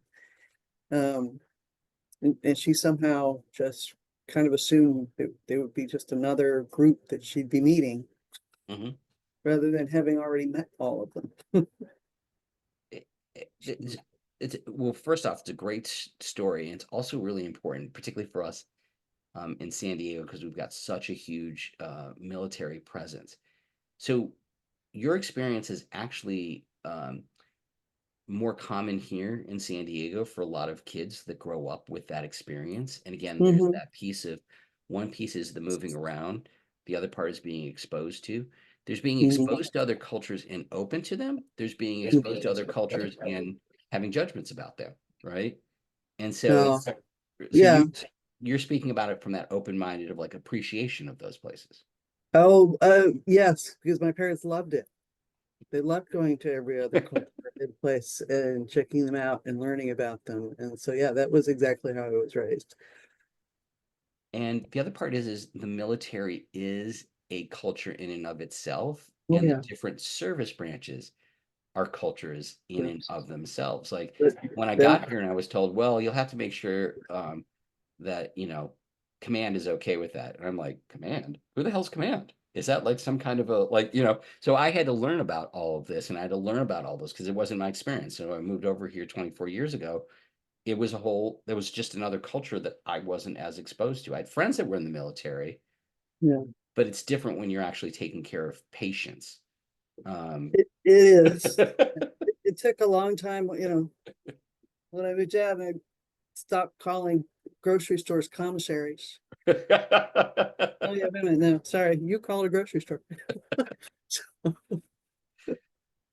Absolutely, absolutely. Thank you for sharing that because again, it's that piece of, we all have this curiosity of what other cultures are like. And one of my jokes is I would like to have a TV show here in San Diego where I go to different ethnic restaurants, um, talk a little bit about the food, but more importantly, talk about the family's history of like how they got here, how they got into the business.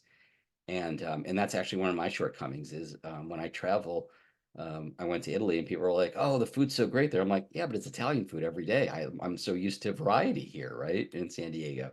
So again, there's different ways and places to learn, but that's such a great piece of like the exposure, and also how different you and your sister are, even though it's 2 years apart. It's totally fascinating. Well, wasn't he, it was actually less than 2 years. He was Yeah, a year and 9 months less than I was or something. Mm. yeah, that's my brother and I are about that same piece, and we're very different in many ways. We're similar in many ways, but we're very different in other ways. So it's so interesting. Thank you. You're welcome. Others, other perspectives, other thoughts? As I'm waiting, I'm going to share that piece of what I mentioned earlier, unhealed wounds, right?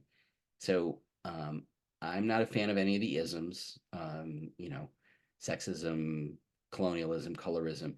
But as I do this work, what's been really interesting too is like, how are some groups' experiences different than others' experiences, particularly around being traumatized or marginalized? So why that's important to me is that when you have been traumatized or marginalized, your voice has been not heard, right? So we want to hear those voices and those experiences. I mentioned this earlier, but this is really important to me, that there are policies of the US government that actually destroyed the culture and the family for African American and Native American communities and families. So I think there's important in a really important distinction there. And President Biden just recently apologized for the boarding schools. And again, think about that. Like, if we can actually heal those wounds, what will we be able to have expressed? And there's a lot of wisdom in the Native cultures. There's a lot of wisdom in the African American community. In fact, if you look at one way that we process trauma is through art. And one of my favorite museums in DC is the African American uh, Museum. And it's so incredibly well done because it shows all of the contributions of African Americans in art, food, sports, medicine, and every aspect of the American experience. So it's such a beautiful museum. So I would love to see us work on that in a very intentional way of like, how do we heal those things that have happened in the past? The other piece is common human values, right? People want to be safe. People want the opportunity for their kids. Many of us are seeing what's happening in Gaza and Lebanon right now, but it was happening in Syria not that long ago. And pediatricians in the pediatric community, our hearts break when we see kids and families in that situation, but also those places destroyed. So again, war and violence aren't things that are what anybody wants. So again, kind of really thinking about like, what are those human values? And so we have about 20 minutes left, and so I want to talk about a couple of things, but before we do, I do want everyone just to breathe, because those are some hard things that we're looking at. But I do want to spend a little time talking about how do we build trust at a community level, at a country level, and for all of humanity. So I just want to see if folks have ideas or thoughts. I'm going to share a few ideas, but I just want people to think about, like, how do we start building more trust within San Diego community? How do we start doing it in America? How do we start doing it between countries in the world? Like, how do we do this? And so I'll just share with you, I'm in conversations with with KPBS around community dialogues and getting out in the community and start saying, what is San Diego? What does it mean? What do we want to have as a shared vision together? As I mentioned, I'm involved with an Asian American Pacific Islander Fund, and it was fascinating for me because when you look at census data, there's Asian American, but when you disaggregate it, the largest population who are Asian American in San Diego are Filipino, followed by Chinese, Indian, and then Vietnamese. But then there's about 18 groups. And so it was really, really fun to see that. And it was fun to see what was the common concerns across groups and what was specific interest. And so that dialogue is happening. So, one of the things I think is having dialogue is really important, but it's a first step. What are some other ways that we could start thinking about building community levels of trust? Teresa, I like what you said about the military, because I think we need to have some dialogue from our military community so that we as a society can understand what are the sacrifices and what is our responsibility for those who serve our country in that way.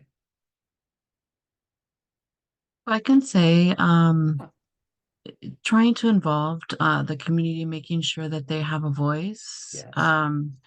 At the community level, for example, I'm in partnership with tribals. I'm Native American myself, and we're trying to develop the preventative services for families and trying to avoid them to come into the child and family safety realm, Mhm. calling the hotline. So we're trying to say if we were able to get all the community involved, YMCA, the local health centers, things like that, that they already um, touch into, dip into, and the community's already building the rapport with, working together that way, hearing their voices and making sure that if we're saying we're going to do something, actually do it. All of those things are really important. So that goes back to that slide that I shared about trust, the reliability piece you just brought up. Also the benevolence that we have, that we want your best interest. We're not trying to do it for us. Um, isn't what you're saying. Could you go a little further and share some of the places where you've been able to get community voice into your work?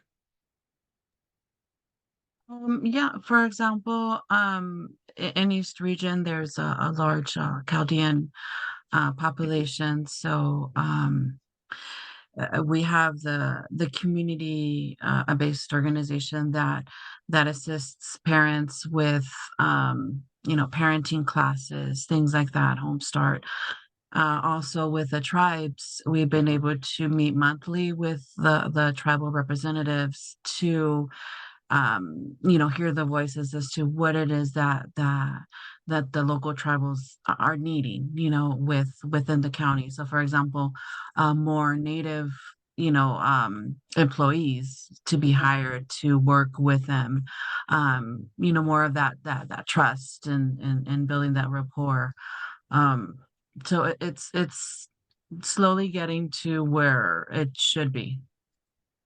And I'm going to add to what you just said, because when we talk about like hiring more people from communities, there's that level of representation, right? We want to make sure that we're seen by somebody who knows us, right? So it's that level of, it goes a step beyond being seen, heard, and felt.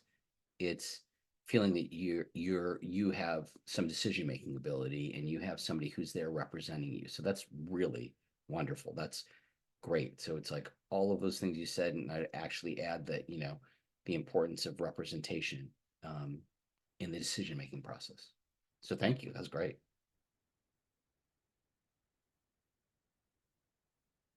Others? It looks like we have a hand raised from Oh, Shannon. great. Shannon, please. Oh, then I lost her. She was there and then. Oh, she's Oh, there. I was talking, I wasn't unmuted, sorry. So I'm just thinking of some clients I've been working with recently, and I felt like I've built trust with them, and they are from another country. They're from two different countries, Guam and Micronesia. Mhm. And in my eyes, I'm helping bridge the gap between them, like their family, and the school, because the school, in my personal beliefs, aren't so accepting and open to their cultures and their traditions Mhm. and understanding like how they parent. So I feel like I'm helping bridge that gap just Mhm. by supporting the family and being there to help kind of translate or break down like the different, I guess, like customs like our schools have here, Mhm. like Yeah. your kid can't be late every day. It's a red flag, like things like that, but trying to explain it in a more sensitive way versus being harsh like the school is. Mhm. So in my eyes, it's like just trying to bridge the gap as much as I can with kindness and respect. Yeah, I know, and definitely, and also curiosity and interest, because you're really getting to know who they are, how they see the world, how they value things. So, we use this term, and I think it's kind of an interesting one. So you're translating, but you're translating on a cultural level, right? So it's way beyond just the words. It's like, hey, American culture and American school culture has this. We know from my learning from you all, this is how your culture works. How do we bridge that? So that bridge building that I mentioned earlier. So we use the term either cultural navigator or cultural broker, and it's that whole idea of like being able to translate back and forth, right? So one of the other programs we run is a home visiting program where we're with families from prenatal to the age 3, and we have like 7 women who are immigrant refugees themselves, and so their ability to serve a community and do that work of the brokering, they can draw upon their own experiences. You're sharing, again, not being from those cultures, that it's still possible, right? Like it's possible with the openness and the respect and the caring to make this happen. So again, really, really beautiful. And that's again part of what we need to do. And we also need to honor the time and space that's required for that to happen, right? And I think sometimes schools or majority cultures or clinics, we're kind of busy with getting things done that we start forgetting that there's the individual, and we stop seeing that the individual has something to offer us, not they have to do it my way, right? So thank you. That's a great example. So I'm going to share a few things that I'd like to see happen, and I also have to make sure we have time at the end, right, Jess, to take care of those things too. So some of the things that I think are possible solutions are things like, again, as a pediatrician, I think we should have newborn support teams. Any family that's giving birth should have 3 to 5 people that come wrap around the family and help support the family, allowing the mom time to both heal and bond with her child. And in Japan, for example, like the first 30 days, it's like there are people there when a baby is born. And again, it's a celebration that a baby is born, right? So the idea of like if we actually had support teams, changing childcare to a community of caring adults. Right now, childcare is such a huge issue for our families, and really rethinking our investment of kind of creating almost community around childcare, rethinking schools, the community schools model. I'm going to be talking to some folks about some ideas there, creating a service corps where we have young people who come together to improve our country, but they also meet people of different backgrounds so that we have more of a common sense of purpose, that we're here to make this country stronger, better, cleaner, however, like work on environmental issues, but just have people have that idea that that's not so distant. In fact, the military does a great job of bringing people together from different backgrounds and cultures. Travels with homestays. Instead of traveling to see sites, travel and live with families, host families from other countries. So we start seeing that we have more in common than we have different. And then, looking at end of life care. End of life care is so different from different cultural lenses, but that whole idea of like, where can we lean in and where can we see that, again, we're all born into this world, we'll all pass away from this world, right? So where are those pieces of the common elements of what we do, right? And kind of building that idea of we have more in common than we have differences.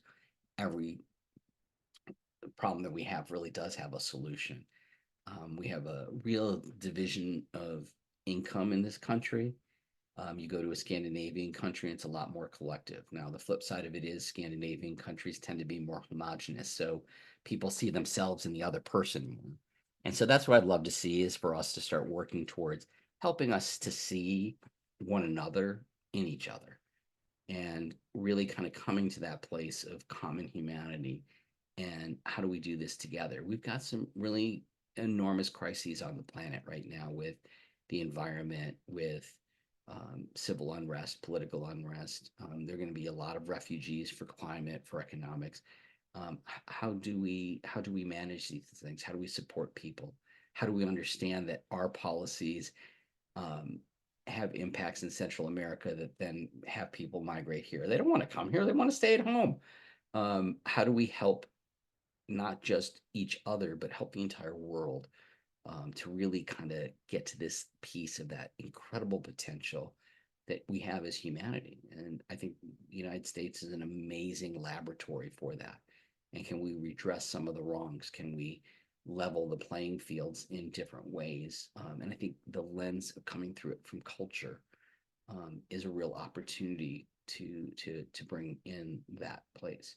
So those are my closing thoughts. I like to leave with that picture of babies. You know, we start out as babies, and we start out with innocent and with potential, infinite potential. And so, again, I just think we are living in challenging times, but we're also living in really good times too. So again, it's finding that balance, navigating through this next period of time that will be, I think, very challenging. But I do see a brighter future, and I'll always stay focused on that brighter future, and I'll always work towards that area. Jess, do you need time for the next 2 slides, or do we have time for questions? I would rather that time go to you. We could do ours. Yeah. All right. Yeah. Questions and comments, folks, please. We've got about 8 minutes. So I just would love to hear from everybody. And make sure you do your evaluation so I know how to make it better. I had a comment in regards to when Yes. you were talking about the childcare and how much it's needed. Through the prevention department, they're starting the childcare blueprint, Mhm. which is, trying to see if there's more money for childcare workers, Head Start, more assistance for facilities, those kind of things, because it's so needed for the families, and more with the income gap that we have here and how expensive it is to live here. Yes, Michelle. So Michelle's referring to, I think, something that's super important here in San Diego. We have a blueprint for childcare to galvanize people. San Diego County has the second lowest female participation in the workforce because childcare is so darn expensive out of major cities. There's other impacts. How can you save for your kids' education? How can you buy a home if you're paying for childcare what it requires for junior college, right? The cost for childcare is outrageous, and the payment of childcare workers makes it hard for them to have a livable wage. So I'm just going to throw this idea out here, and I didn't put it in here because it is a little bit on my more radical side. Somebody asked me if I was excited about TK. I said, eh. And they're like, how could you not be excited about TK? Think of all those kids. I'm like, until we have universal childcare, universal, not subsidized, just universal, 0 to 8. We are not allowing women's full potential to be expressed in our society. Women still do the majority of caregiving. And what we really need to say is if we did it for 0 to 8, a couple of things would happen. One, families would have more economic mobility. Women would have more ability to contribute to our society. And if people choose to stay home, I think we should pay them for that too. But I think one of the important parts too is economically, we would increase our tax base. And again, that whole piece of economic mobility and all of that's important. But to me, the most important part is that unrealized potential of all of this talent we have in the women in our community who again do the majority of the childcare work. So thank you for bringing that up. You can see I'm a little passionate about it.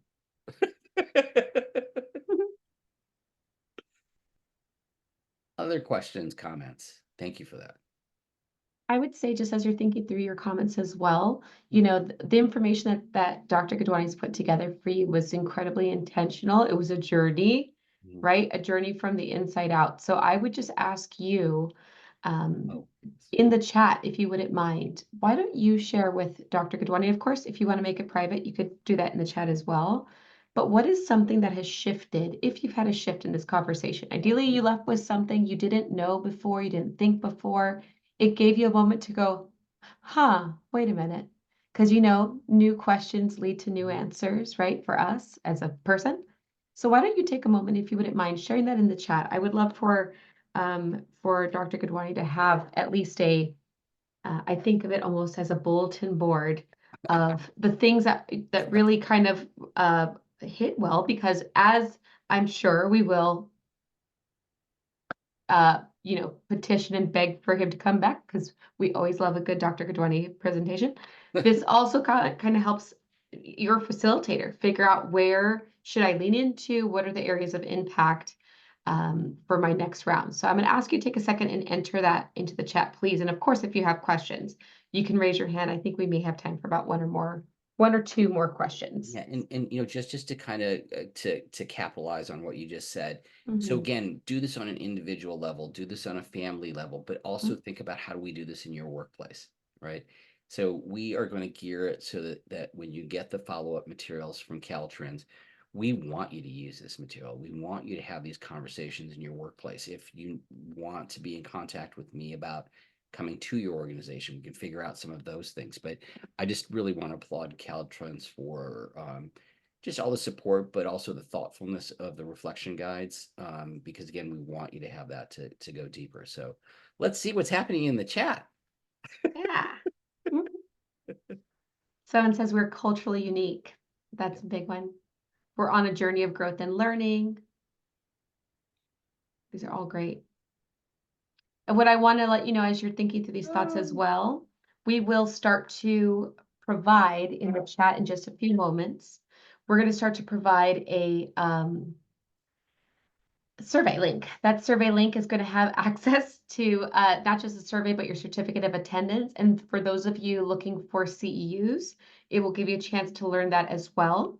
I'm going to ask you in place of thank you, or in addition to thank you, I'm going to ask you to summarize, if you could, how would you describe this session today? How would you describe it? That is kind of a nice, it's a synonym to thank you, is using a word. I saw insightful, enriching, wonderful. What word would you use to describe your experience today? Impactful, wholesome. I love that. Impactful, informative, humbling, amazing, and heartwarming. Great time to reflect. Absolutely. Informative. Time well spent. Mary, we never get that back, right? We can always make more money, but we'll never make more time. So I'm grateful for your comment. Awareness, thought-provoking, informative, eye-opening. And Dr. Gadwani, these are for you as well to acknowledge that these are fruits of your presentation labor, and we do really, really appreciate it. And of course, for everyone on the line, in about 2 days, you'll receive a follow-up email that has a copy of the recording, resources that have been discussed throughout. We hope, of course, to see you again. And I want to give any time as well, any space for anyone that has a question. I am on the lookout, just so you know. And I just want to say something a couple things that popped up in the chat that I think are so beautiful is, to me, and a couple of you said this, is American values are we can love, respect, and help each other. That to me are the true American values. We're not hearing those now.